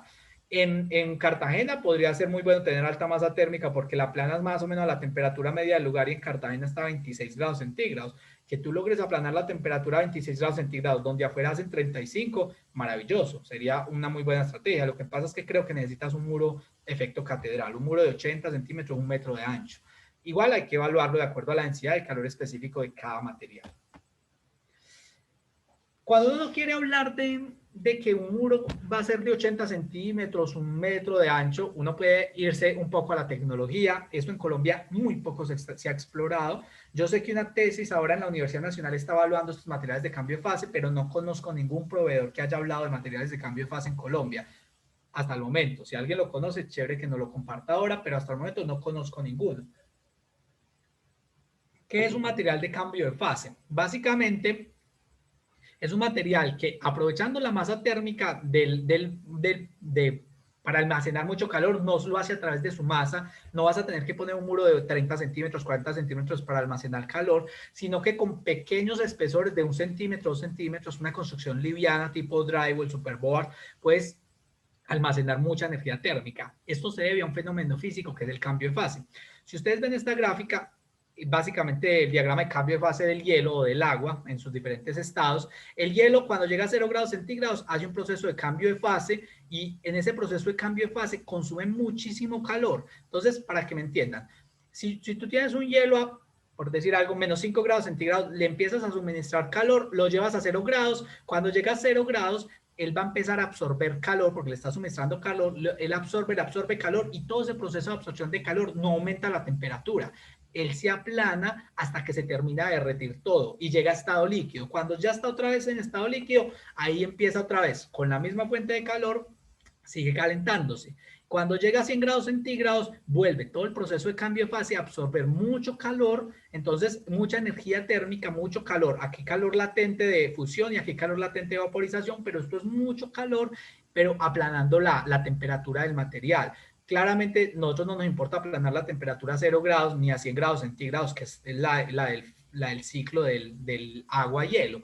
Pero hay materiales en el mundo, algunas resinas, algunos elementos, pues la verdad no, químicamente no recuerdo el nombre específico, pero hay algunos materiales en el mundo que cambian entre sólido y líquido a 24 grados centígrados. Entonces es muy interesante porque aplana la temperatura del material mientras hace el proceso de cambio de fase. Entonces tienes un material que le da sol, entonces digamos es un muro que quieres acumular energía térmica, o un techo, le empieza a dar energía térmica, la radiación solar lo calienta, cuando llega a 24 grados centígrados para de calentarse y en su composición interior empieza a derretirse. Entonces son básicamente micropartículas que se le adhieren. En Alemania lo han hecho con paneles de superboard que le adhieren al superboard materiales de cambio de fase, que termina haciendo que el material va a almacenar mucha energía, pero se mantiene a 24 grados centígrados. Cuando ya terminó y se volvió líquido todas las micropartículas que le metieron al material y le sigue dando radiación solar, él vuelve y empieza a calentarse. Resulta que digamos que él se calentó, terminó cambio de fase y se calentó hasta 26 grados centígrados, por poner un ejemplo. Se calentó hasta por aquí, se fue el sol. Y yo toda esa energía que acumulé la quiero para mi habitación, para horario nocturno, digamos que estoy en Río Negro. Y entonces, ¿qué ocurre? En el proceso de enfriamiento ocurre lo mismo. Él se empieza a enfriar, llega a 24 grados centígrados y ese cambio de fase, ya de líquido a sólido, o sea, inverso, vuelve y se aplana. Todo ese proceso de aplanamiento vas a tener un muro a 24 grados centígrados que te va a mantener en confort el espacio sin importar que afuera haga 0 grados centígrados. ¿Qué ocurre? Temperatura media radiante. Recuerdan que al inicio les decía que la temperatura media radiante es bien importante para el usuario, pues el material de cambio de fase se vuelve un material muy importante en estos procesos. En Latinoamérica solo he tenido conocimiento de que lo están importando en Chile, algunos elementos en tipo superboa de cambio de fase. Como les decía, hay una tesis de la Nacional que está mirando con materiales locales, no recuerdo qué material de cambio de fase, adhiriéndoselo a un ladrillo a ver cuánto mejora su propiedad de almacenar temperatura. Pero entonces, como les digo, si no quieres tener un muro de 30 centímetros, con 2 centímetros más o menos resuelven lo mismo, aprovechando procesos físicos de cambio de fase. Esto, pues, en Colombia todavía es muy nuevo, pero pues digamos, se puede investigar mucho en el tema para los curiosos, los que están haciendo tesis o algo parecido. Es un proyecto muy interesante. Otra propiedad térmica, pues más térmica, es una propiedad física del material, pero está muy ligada a la temperatura, es el coeficiente de dilatación. ¿Por qué?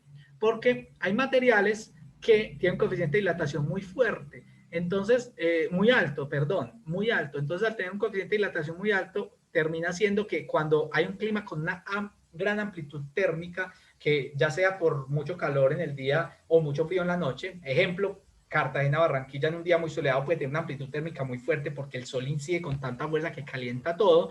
Entonces, este es un ejemplo de un material, particularmente esto es UPVC en Cartagena, que terminaba pandeándose porque con mucha radiación solar se calentaba, luego se volvía a enfriar en la noche, se calentaba y ese ciclo hacía que con su coeficiente de dilatación se dilatara y no volviera a su forma original y generaba este pandeamiento. Entonces aquí empieza uno a analizar cuál es el mejor material. Si bien el UPVC era uno de los mejores en coeficiente de transmisión térmica al inicio, no era termoacústico, pero se comportaba mucho mejor que el acero, que otros materiales, pero en coeficiente de dilatación, cuando la gran amplitud, ojo que eso no quiere decir que no se funciona en ningún lado, cuando la amplitud térmica es muy fuerte puede generar este fenómeno y eso hay que controlarlo. Pero también la amplitud térmica puede ser muy fuerte hacia frío. Uno puede tener en Bogotá en el día 24 grados centígrados con un sol radiante, 25 que es el máximo absoluto que han logrado en la historia, 25.2 grados.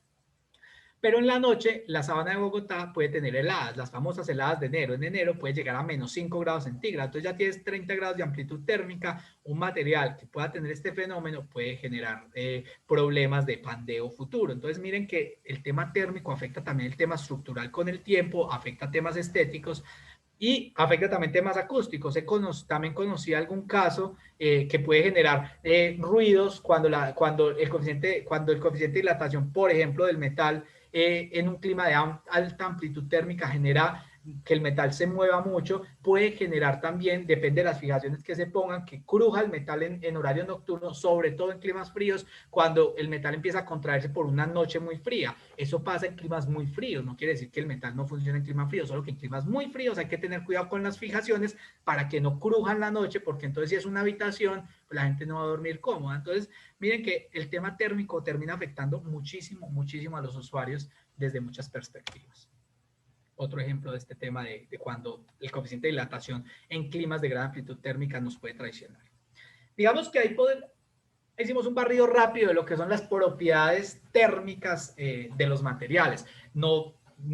Claramente no profundicé muchísimo en todas por temas de tiempo, pero de alguna manera quise hacer un barrido rápido para que entendamos cómo nos puede afectar y qué debemos de considerar cuando hagamos un análisis de una cubierta para seleccionar un material. En cuanto a iluminación natural, ¿qué beneficios trae la iluminación natural? No me voy a tener mucho porque ya los había comentado al inicio, nuestros ojos responden muy bien a la luz natural, entonces tenemos un mejor desarrollo cognitivo, reduce el cansancio, regula los ciclos circadianos, cuando tú dejas de prender bombillos ahorras energía eléctrica, entonces de alguna manera te da una serie de beneficios muy interesantes la iluminación natural. Y cuando dejas de consumir energía, pues terminas minimizando emisiones porque saben que el producir energía puede contaminar. Entonces, al final, dejar de consumir energía es un apoyo al medio ambiente. ¿Qué pasa? Cuando hablamos de iluminación natural, también hay una serie de propiedades que hay que analizar, pero estas muchas veces están ligadas también a propiedades térmicas debido a que cuando pasa luz natural puede pasar radiación infrarroja y la radiación infrarroja calienta, por lo tanto seguimos hablando de calentamiento, que es el tema térmico. Entonces es muy difícil separar la iluminación natural del calor, porque cuando abres una ventana si entra luz difusa, pero también en algún momento del año le da sol y también pasa calor. Entonces es muy importante considerar que cuando iluminamos naturalmente hay que saber que el sol puede entrar, entonces hay que saberlo controlar. Cuando hablamos de luz natural, hay que saber y conocer que cuando hablamos de una buena calidad lumínica, no solo hablamos de cantidad, sino también de calidad. Los aspectos cualitativos y cuantitativos son igualmente importantes. Los cualitativos, ya lo hablé ahora al inicio cuando hablaba del índice de reproducción cromática, por ejemplo, cuál es el color verdadero de los objetos, de los colores, la distribución, cuál es el color de la iluminación, porque uno puede hablar de iluminación artificial, el tono, si es iluminación fría, cálida, todo esto afecta a la calidad lumínica del espacio. Y en la cantidad, pues la norma colombiana del RETILAB nos dice cuál es la cantidad en luxes, en iluminación en luxes que debe tener un espacio para cada tipo de actividades. Te da mínimos, promedios y máximos. ¿Por qué? Porque el exceso de luz también puede afectar el confort lumínico de los usuarios. Y a veces la gente cree que iluminar bien es iluminar mucho y se hacen las superfachadas acristaladas, pero no, el exceso de luz también puede provocar malestar. Entonces hay que tener una distribución uniforme con una buena cantidad de luxes en el espacio para evitar malestares, altos contrastes, espacios muy iluminados, con una fachada súper acristalada, pero muy profundos, donde al fondo no llega iluminación natural, puede generar fatiga visual, estrés, puede generar unos problemas en los usuarios que lo pueden llevar al síndrome del edificio enfermo.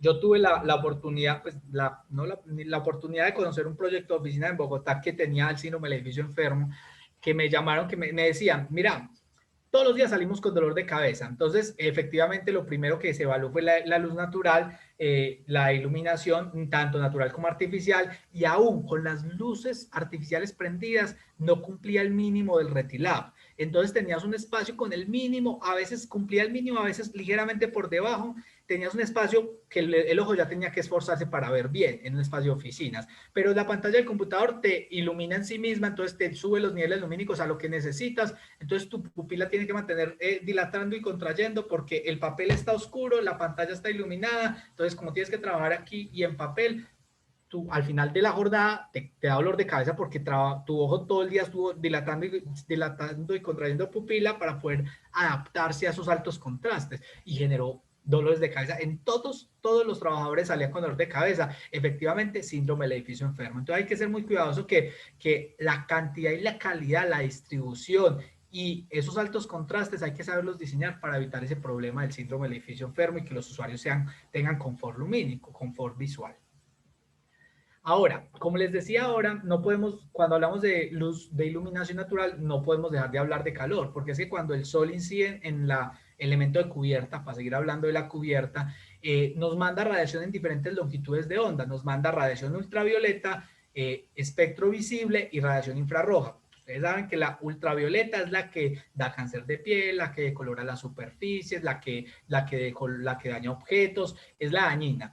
La infrarroja es la que calienta. Y el espectro visible es el que nos permite ver, acá vemos todos los colores, nos permite diferenciar colores, nos permite diferenciar objetos, en fin.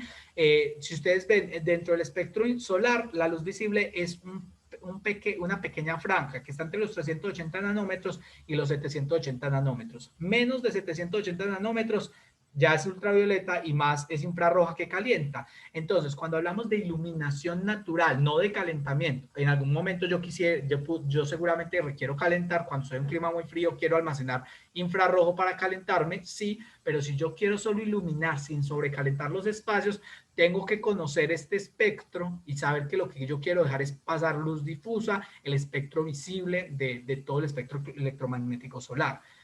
Para eso hay propiedades, los proveedores de elementos translúcidos, de vidrios, de cubiertas translúcidas, van a poderte dar esta propiedad de transmisión de luz visible, que es cuánto pasa del espectro visible en porcentaje.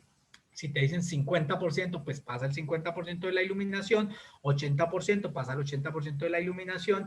Desde Exiplas, por ejemplo, tenemos productos de diferentes propiedades, de diferentes porcentajes de luz visible y se puede elegir de acuerdo a la necesidad. No siempre el que más deja pasar es el que uno necesita en el proyecto, entonces hay que saber seleccionar las propiedades porque no solo la luz visible es la que debemos dejar pasar. Y normalmente un material está muy ligado a que un producto deja pasar casi la misma proporción de luz visible que la misma proporción de radiación infrarrojo. Entonces, acá una gráfica, un producto tradicional más o menos, si deja pasar en la vertical transmisión y en la horizontal diferentes longitudes de onda, radiación ultravioleta, luz visible, infrarrojo cercano, un pigmento tradicional normalmente deja pasar, si deja pasar 50% de luz, va a dejar más o menos 50-55% de calor, porque más o menos deja pasar lo mismo en las diferentes longitudes de onda. Pero, digamos, desde Exiplas, cuando uno empieza a entender esto, se hizo un desarrollo específico de un pigmento termoselectivo que lo que hace es que modifica esta curva de transmisión y controla la radiación ultravioleta un poco. En la luz visible aumenta, si pueden ver ustedes, cambia la curva de transmisión, aumentando entre un 15 y un 20% la transmisión de luz visible, disminuyendo cuando va llegando a los 780 nanómetros para controlar el espectro infrarrojo, que es el que calienta. Entonces, si ven acá, más luz y mejor con menos calor. Es importante entender esta propiedad que si ustedes quieren buscar en fichas técnicas, pueden buscar el LT, transmisión de luz visible, estamos hablando de este espectro visible, y el SHGC, que es el coeficiente de ganancia solar, es esta, la longitud del infrarrojo cercano. Si lo vemos aquí, por ejemplo, ya empezamos a ver otra propiedad que, si bien está ligada a las propiedades lumínicas, es una propiedad térmica, pero es que no puedo separarla de una propiedad lumínica por lo que ya les comento. Normalmente los productos que sirven para iluminar, como ventanas, vidrios o cubiertas translúcidas, tienen esta propiedad de coeficiente de ganancia térmica solar, que es la que nos dice, en palabras sencillas, cuál es el porcentaje de la energía solar de la que incide es transmitida al interior. No solo transmitida por lo que se transmite directamente, sino por lo que se absorbe el material y luego lo transmite a través de conducción y de convección. Es una unidad adimensional que se mide de 0 a 1, donde 0 es que no pasa nada de calor y 1 pasa todo el calor. Un vidrio crudo que no tiene ningún tratamiento de control solar, más o menos deja pasar entre el 88, o sea, 0.88 y 0.98. ¿Eso cuánto varía? Depende del contenido de hierro que hay en el vidrio. Entonces, depende del fabricante, los vidrios están arriba del 0.88, para poner cerrar un poco el rango, porque depende del contenido de hierro que tenga el vidrio.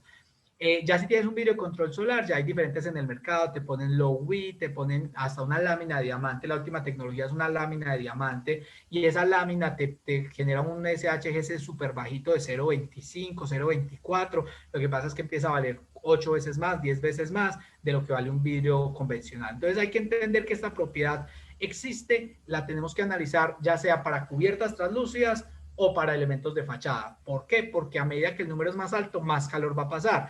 Depende del análisis que ustedes hagan del proyecto, van a tomar la decisión si quieren dejar o no pasar el calor, porque hay climas donde dice que entre un poco de calor es bueno para que me ayude a calentar, porque el clima es muy frío. Entonces es importante que no todo sirve para todo tipo de climas ni para todo tipo de proyectos. Y en cuanto a vidrios, pues quiero hacer un comentario acá de vidrios que los puedes poner tanto horizontales como verticales. Hay que tener mucho cuidado porque a veces a uno le dice, este es el mejor vidrio del mercado, solo deja pasar el 20% de la energía de la radiación solar, pero no te dicen qué pasa con el otro 80%, y hay que tener mucho cuidado que hay tres grandes tipologías de vidrios. Vidrio claro, que es como el convencional, mira lo que les decía ahora, más o menos entre el 84, 88, 90, depende del contenido de hierro. El vidrio absorbente es el vidrio que deja pasar muy poca radiación, refleja muy poca, pero absorbe mucha. Pero si ustedes ven, después de que la absorbe, otro porcentaje pasa y otro porcentaje se va para afuera. Y el vidrio reflectante no deja pasar poca radiación, refleja mucha y absorbe poco. Este tiende a ser vidrio espejo, que fue popular en una época arquitectónica. Ya no se usa mucho, pero es un vidrio que tiende a ser muy espejo visualmente hablando, ya no gusta tanto. Este vidrio absorbente se está popularizando mucho, pero hay que tener mucho cuidado. No digo que esté mal, hay que mirar cuánto absorbe, porque como les digo, son unidades porcentuales. Del 100%, la energía no se crea ni se destruye, solo se transforma. Ese 100% que incide, cuánto ingresa, cuánto se absorbe y cuánto se refleja. En Bogotá, en alguna oficina, se puso un vidrio absorbente que no se analizó muy bien y su propiedad de absorción era muy alta. Había una persona que se quejaba, estaba muy cerca de su puesto de trabajo del vidrio, se quejaba de mucho calor. Se fueron y se hicieron mediciones con data loggers de temperatura, y la temperatura en ese punto era 22, 23 grados centígrados, no es mucho calor. Pero resulta que estos data loggers de temperatura no perciben la temperatura media radiante, y el vidrio, como el techo, como cualquier elemento del envolvente, irradia calor cuando está muy caliente o absorbe recibe ondas electromagnéticas cuando está muy frío. Resulta que el vidrio estaba a 40, no, como 41 grados centígrados en el momento más caliente, con 38, 37 grados centígrados. Era un vidrio que se calentaba mucho porque cuando un elemento absorbe calor se calienta. Entonces el vidrio mantenía muy caliente, la persona que estaba al lado sentía esta radiación, era como tener una estufa, un radiador ahí calentándolo constantemente. ¿Qué pasa? Pues por más que el termómetro no lo percibe, la sensación de disconfort es muy alta. ¿Cómo mide uno la temperatura del vidrio? Ya tendría que ser con un termómetro de globo o con una cámara termográfica para poder verificar cuál es la temperatura radiante de este vidrio. Entonces es importante, hay que tener mucho cuidado cuando se seleccionan estos vidrios, ya sea para cubierta o para fachada, porque eso va a afectar el confort térmico interior. Entonces, acá les voy a contar un poco, digamos, se podría decir que en resumen, cómo desde Exiplat respondemos a varias de estas propiedades que contamos para, pues, básicamente también lo fui tirando en el proceso, pero cuando hablamos de una cubierta translúcida de luz, la radiación ultravioleta, los diferentes productos pueden tener, si bien ya tiene un filtro UV, se pueden poner mejores filtros UV para evitar que la radiación ultravioleta dañe o molestia o genere problemas en la salud de los ocupantes o daño de colores superficies. La luz visible, dejar pasar la mayor cantidad de luz visible posible, y la infrarroja es, ya les conté, el pigmento termoselectivo que bloquea el infrarrojo, no 100%, no es que no va a pasar nada de calor, solo que se disminuye respecto a un pigmento tradicional cuando se plantea el termoselectivo. Y en Valorum, ya también lo mostré, cuando es cubierta opaca se pone el aislamiento, hay que ser muy claro, y que una cubierta termoacústica en lámina sencilla no es térmica, no podemos pretender que una cubierta con 2 milímetros de espesor ya sea aislante térmicamente, porque ustedes se dieron cuenta en la fórmula que les mostré ahora, que está ligado al espesor del material. Un material que tiene 2 milímetros nunca va a ser aislante térmicamente. No se han inventado pues un material que con 2 milímetros sea aislante. Por lo menos no en el mercado colombiano. Y cuando se necesita aislar térmicamente, hay que poner poliuretano o poliisocianurato, lana de vidrio, lana de roca, que son materiales aislantes, y haces un sándwich o lo inyectas ya en el producto mismo. Y cuando es translúcido, cámara de aire. Ya puede ser, insisto, en vidrios o en cubiertas, se pone una cámara de aire y la cámara de aire mejora el valor U de los productos. Acá una tabla de propiedades rápida que les quería mostrar ya digamos, de productos que Exiplas particularmente ofrece, para que vean que los proveedores de materiales les deberían de dar estas propiedades para que ustedes tengan puntos comparativos. El LT, coeficiente de transmisión de luz visible, el coeficiente de transmisión de ganancia térmica solar, el valor U, aquí particularmente se está dando en 2 unidades, BTU hora pie cuadrado Fahrenheit y vatios metro cuadrado grado Kelvin, porque depende de quien lo maneje. Hay gente que le gusta más el BTU, hay gente que le gusta más vatios. Yo lo que he visto, en mi visión, los arquitectos les gusta más trabajar en vatios, los ingenieros más en BTU, y si conocen un físico, trabajan en megajoules. Es la manera en que trabajan. Igual son unidades que básicamente son un factor de conversión. Mire que acá señalé en rojo las que tienen la cámara de aire, eso que les contaba acá. Cuando necesitas aislarte térmicamente, mira que al aplicar la cámara de aire disminuye considerablemente el valor. Recuerden lo que les decía al inicio, entre más bajo el valor, más aislante térmico es en valor U. Entonces, si ustedes quieren aislarse, buscan materiales con valores muy bajos.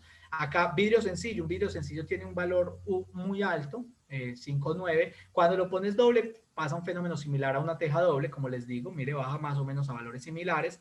Una teja sencilla en acero, más o menos está en 5,4, eso hay que calcular, porque depende del proveedor, de cada material, el espesor, esto es un cálculo que saqué de un producto estándar.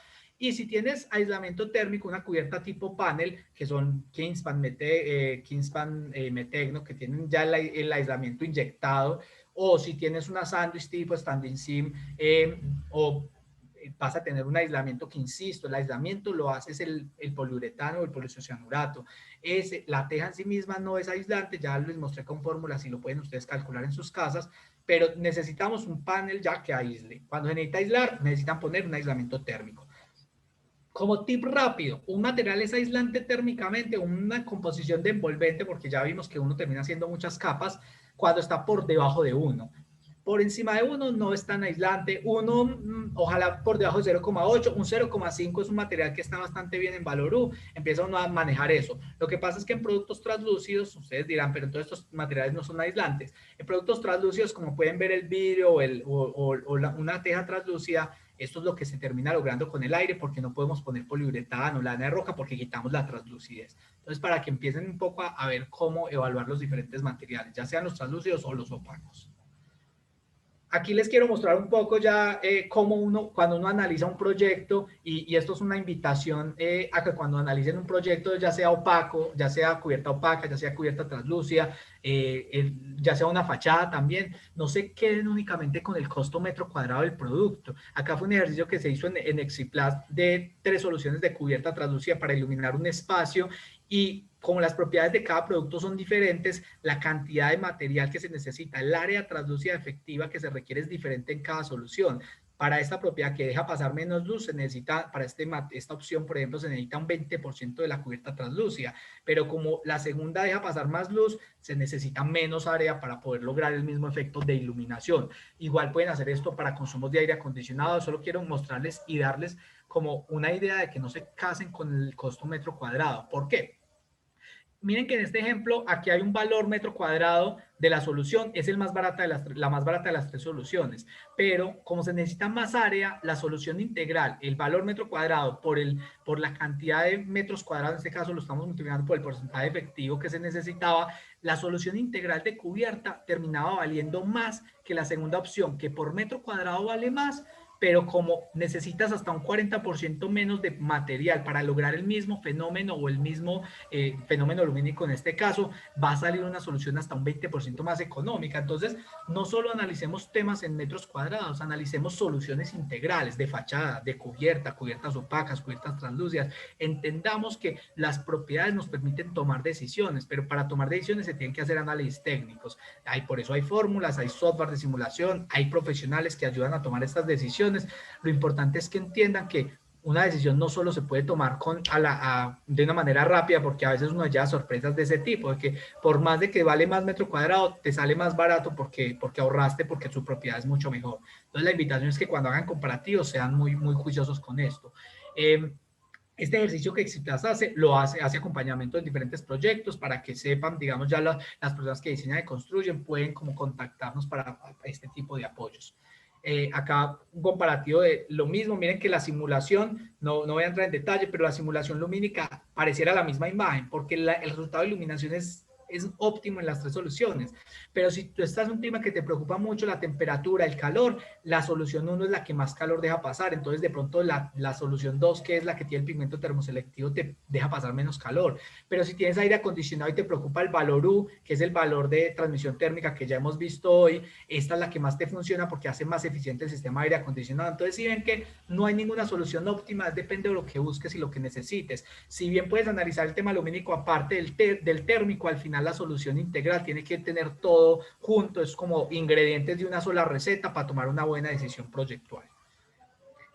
Tasas de retorno por iluminación natural. Esto es un ejercicio que se hizo para un proyecto donde normalmente por iluminar naturalmente un proyecto por cubierta se pueden tener tasas de retorno entre 2 y 3 años porque dejas de consumir energía eléctrica mensual. Este proyecto particularmente al año consumía 10 millones de pesos en energía eléctrica. Una solución de cubierta que te vale 30 millones, pues en menos de 3 años recuperas la inversión. Este mismo ejercicio lo puedes hacer para aislamientos en cubierta, para aislamientos en fachadas, para vidrios de control solar.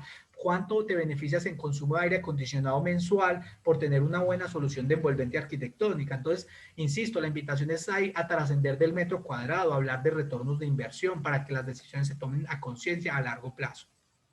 Porque si tomas la decisión por metro cuadrado y por costo inicial, puede que en vida útil el cliente va a gastar más plata y el ambiente se va a ver más afectado porque consumes más energía, haces más daño ambiental. Entonces hay que tener un análisis más profundo de la toma de decisiones de materiales.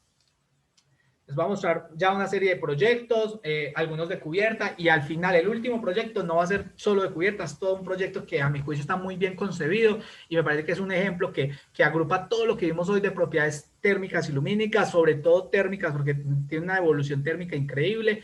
Quiero que la tengan para que vean que no solo la envolvente de la quinta fachada a la cubierta es importante, sino todo y todas las propiedades que vimos el día de hoy. Aquí vemos el Centro Comercial Carnaval en Soledad Atlántico, que básicamente se iluminó la cubierta, la zona común con cubiertas en sistema GIP de Exiplast, para que vean, GIP es el sistema doble con cámara de aire. ¿Y por qué se planteó doble con cámara de aire? porque es un clima riguroso, con aires acondicionados. Hacerlo más eficiente requiere aislamiento térmico. Como les dije, el aislamiento térmico en cubierta translúcida es la cámara de aire. Acá hay otro proyecto que es en Bogotá, la oficina de Coldeportes. No voy a detener mucho, pero básicamente es un proyecto que tiene 100% área translúcida y es porque quería mantener un poco un patio, ampliar las oficinas, pero no perder la iluminación del patio, debido a que habían unas ventanas que se alimentaban de esta iluminación natural. Entonces se hizo como un mix de 100% área translúcida, reducir al máximo la pérdida para que los espacios contiguos al patio que existían no pierdan la iluminación, pero también hay que generar algunos difusores porque de pronto ya hay un sobre iluminar algunas zonas de trabajo, y lo que les decía ahora, el exceso de luz también puede producir malestar. Perdón. Aquí vemos otro proyecto que es el Centro de Alto Rendimiento del Atlético Nacional. Aquí cubierta aislada térmicamente, la cubierta opaca, cubierta GIP. La GIP, insisto, es con aislamiento térmico en cámara de aire. La cantidad de franjas translúcidas se calcula para lo que se necesita al interior del espacio. Si ustedes ven, hay una luz difusa al interior del espacio, no hay sombra proyectada.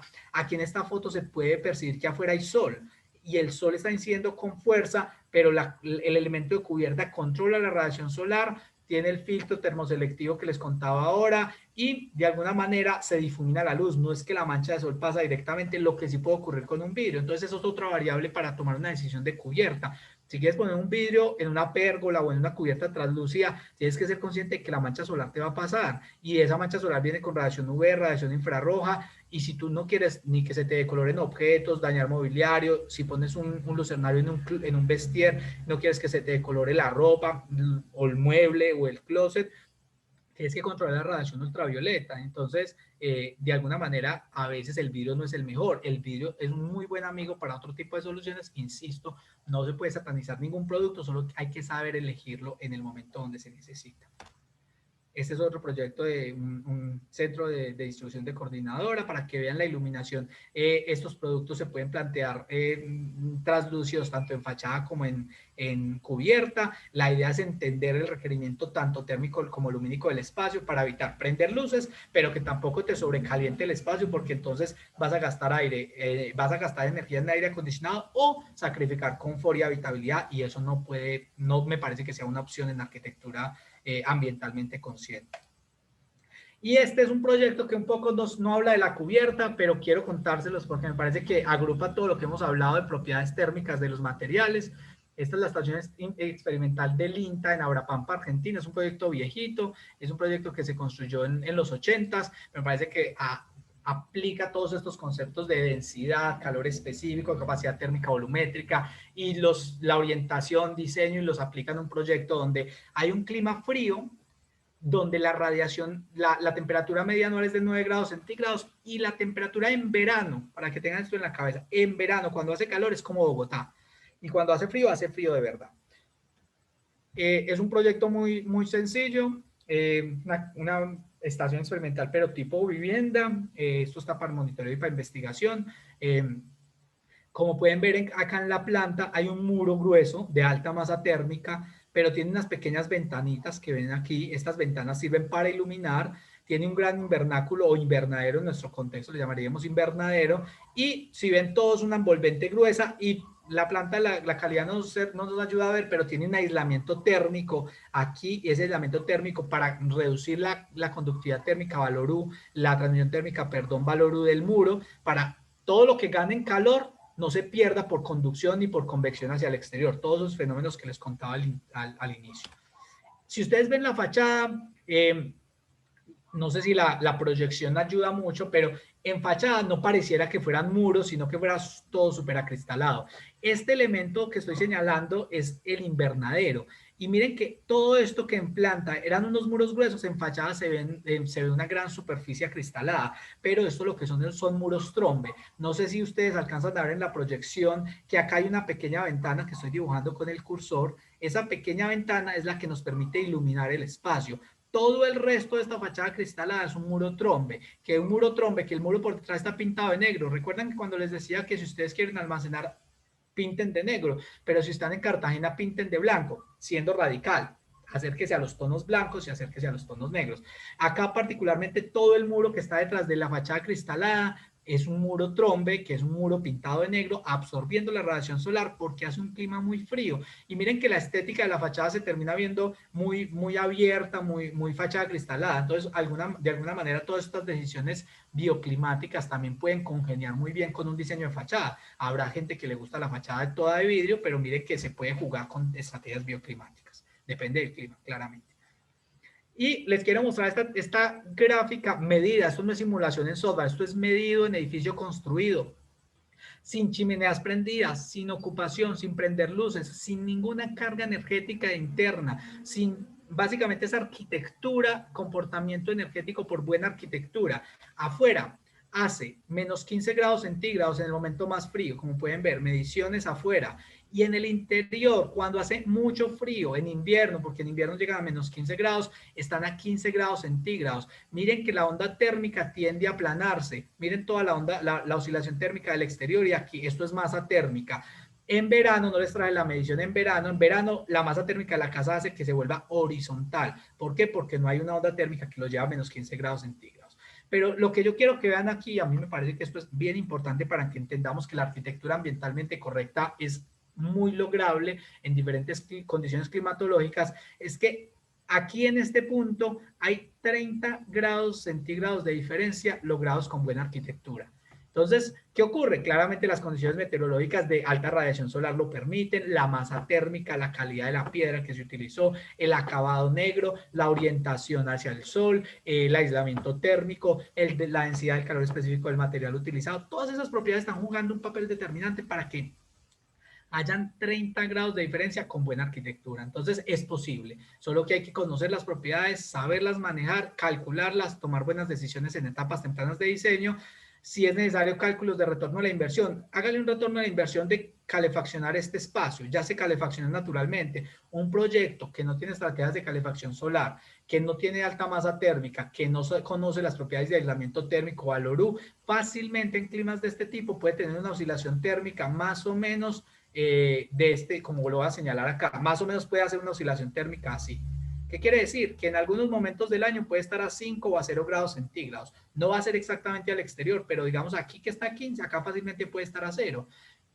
Nadie vive a 0 grados centígrados, entonces acá tendrías que gastar energía o gas para calefaccionar el espacio y calentarlo y llevarlo a una temperatura habitable. Entonces, hágale tasa de retorno a esto. Puede que el muro sea más costoso como se resolvió el proyecto, pero le haces tasa de retorno y en un año o 2 años recuperaste lo que invertiste, el resto es ahorro en vida útil para el proyecto. Entonces, la invitación es a eso, a entendamos todo de una manera integral y tomemos buenas decisiones en toda la envolvente. Si bien la charla se planteó como focalizarse en la cubierta, siento que es bueno entender que no solo la cubierta va a solucionar el problema, sino la envolvente en general. Y las propiedades al final son propiedades físicas que aplican para un material horizontal o vertical, entonces por eso había que hablar de ellos. Acá voy a dejar digamos que unas conclusiones generales de lo que quería contarles el día de hoy. Lo primero es que no existen los materiales buenos ni tampoco los materiales malos. Es la aplicación y la utilización de los mismos lo que puede dar un sustento a juicios de valor. O sea, cada material es bueno para algo. Entonces, depende del proyecto que busca y dónde está implantado, hay que mirar cuál es el material que mejor responde a esa consideración. El material es un complemento a buenas decisiones proyectuales. Por sí mismo no puede solucionar ningún problema térmico o lumínico, porque si el proyecto está mal orientado, el sol le pega mal, las fachadas están mal resueltas, si pones la mejor cubierta, la más costosa, no vas a lograr nada. El material es un complemento, es muy buen complemento. No diría que el 30% de las decisiones de material puede afectar en temas térmicos y lumínicos. Ahora, no puede depender solo del material, porque hay gente que dice, ay, puse cubierta termoacústica y el proyecto quedó caliente. Pues es que la cubierta termoacústica no te va a solucionar el problema. Cuando hablando de que sea una cubierta aislada, no la termoacústica, que es sencilla, que esa no aísla. Lo que ya dije, iluminar bien no es iluminar mucho. En materiales opacos, como mínimo, deberíamos de conocer como mínimo el SRI y el valor U, como mínimo. Ojalá el calor específico para saber cuánto se va a calentar el material en una oscilación térmica diaria. Ojalá, pero como mínimo esas dos propiedades. Y en materiales translúcidos, como mínimo, el coeficiente de transmisión visual, luz visible, y el coeficiente de ganancia térmica solar, como mínimo. Ojalá también el valor U para que sea eficiente en sistemas de aire acondicionado. Yo pongo los mínimos porque al final, pues, tampoco hay que exigir que conozcamos todo de un solo tacazo. Esto es progresivo, pero como mínimo, que esas propiedades se consideren cuando voy a tomar una decisión de materiales opacos, de cubiertas que no dejan pasar la luz y de materiales tan lúcidos. Como mínimo, estas propiedades son fundamentales para tomar una buena decisión. Y creo que allá damos como por terminada, abrimos ronda de preguntas. No sé si me extendí mucho. Ya ahí les quedan mis datos por si tienen alguna duda puntual que no podamos resolver hoy o algún proyecto que estén trabajando que podamos acompañarlos o apoyarlos desde estas temáticas. No sé si tienen alguna duda, ya quedo pendiente.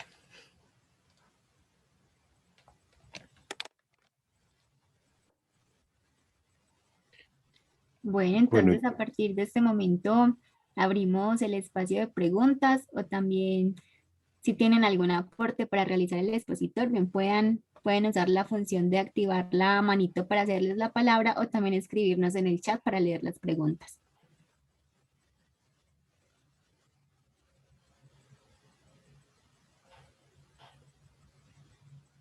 Sí, bien pueda.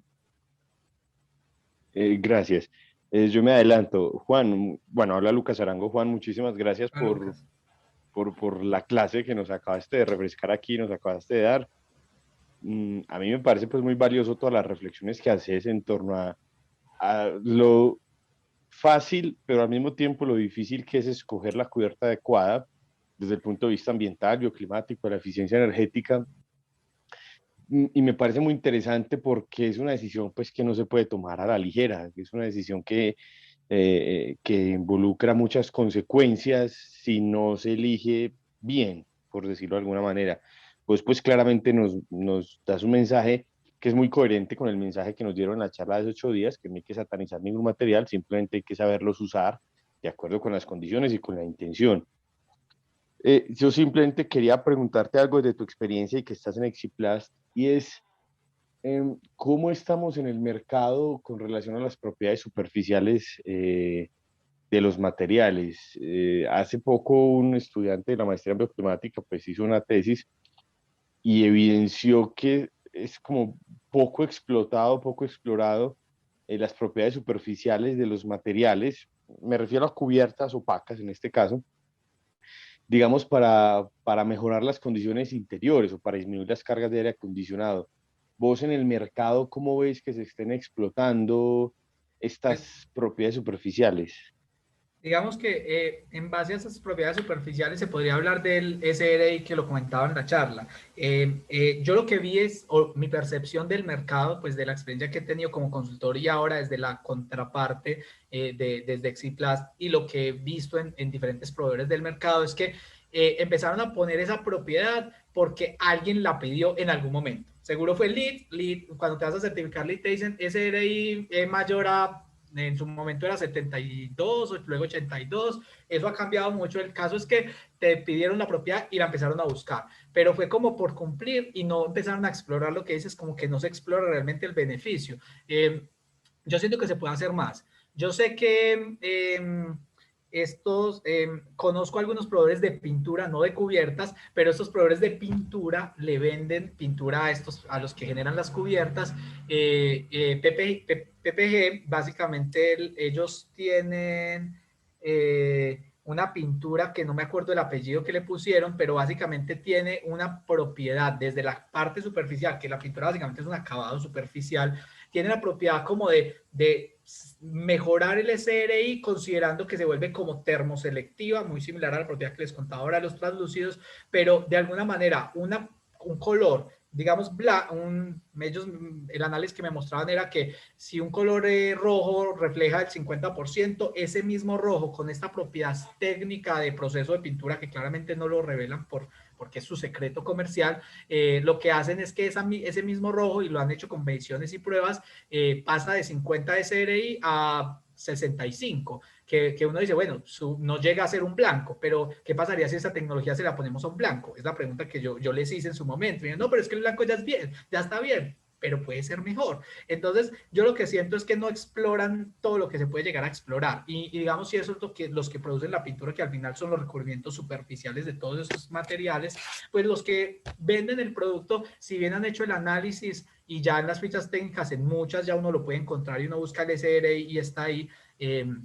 siento que está como anecdótico por si alguien lo pide y podría explorarse más, como bien lo planteas. Podría explorarse que qué pasa si la geometría de la teja responde un poco a la incidencia de los rayos solares en el clima tropical y que la teja en sí misma se haga sombra de acuerdo a cómo se dispone la teja, y esa sombra hace que menos área reciba radiación solar, y pues al final esto es una relación de vatios metro cuadrados, y menos área recibe radiación solar directa. La misma geometría de la teja podría explorarse para que mejore las condiciones de temperatura interior. Pero yo lo que siento es que no se ha explorado en general en todo el mercado colombiano. Lo que pasa es que se llegó a un tema de un SRI bueno, porque los SRI del mercado no están mal, están bastante bien, cumplen estándares de normativas de eficiencia energética, en fin, y ayudan al confort. Y más la espuma de poliuretano, con eso resuelven el problema. Entonces como que ya se inventó una solución y no se ha explorado en más. Yo en estos días vi una investigación de una pintura que dicen que en Estados Unidos no la han sacado a la venta, porque es una pintura que dicen que enfría igual que un aire acondicionado, porque refleja tanto que una cubierta sin esta pintura puede estar a 40 grados, y con esta pintura quedó a 28. Eso es lo que dicen. A mí me parece que ya es muy mágica esa pintura. Hay que esperar y hacer pruebas y conocerla, en fin, pero por el momento está en laboratorio. Entonces Pero yo digamos creo... que en las fichas técnicas de las cubiertas que nos venden aquí todavía no se declara mucho absortancia y emitancia, por ejemplo.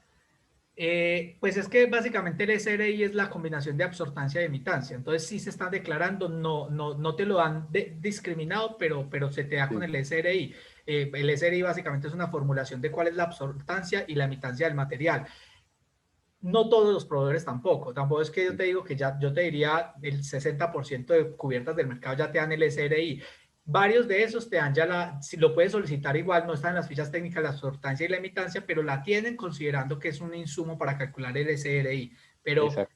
pero lo que sí es cierto es que no son todas las cubiertas. Yo me he encontrado con unas que tengo que pedirla, nunca me responden y me toca asumir que la pintura es roja, y me voy a bases de datos un rojo más o menos cuánto SRI tiene, que pues es lo más aproximado que puedo. Pues si el proveedor no me da el dato, yo buscaría un proveedor que sí me los dé. Igual hay ya varios en el mercado que lo dan.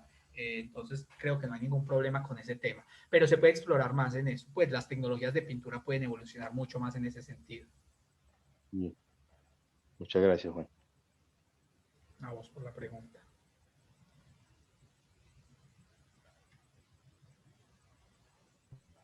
Bueno, ¿alguno de los participantes tiene alguna otra pregunta?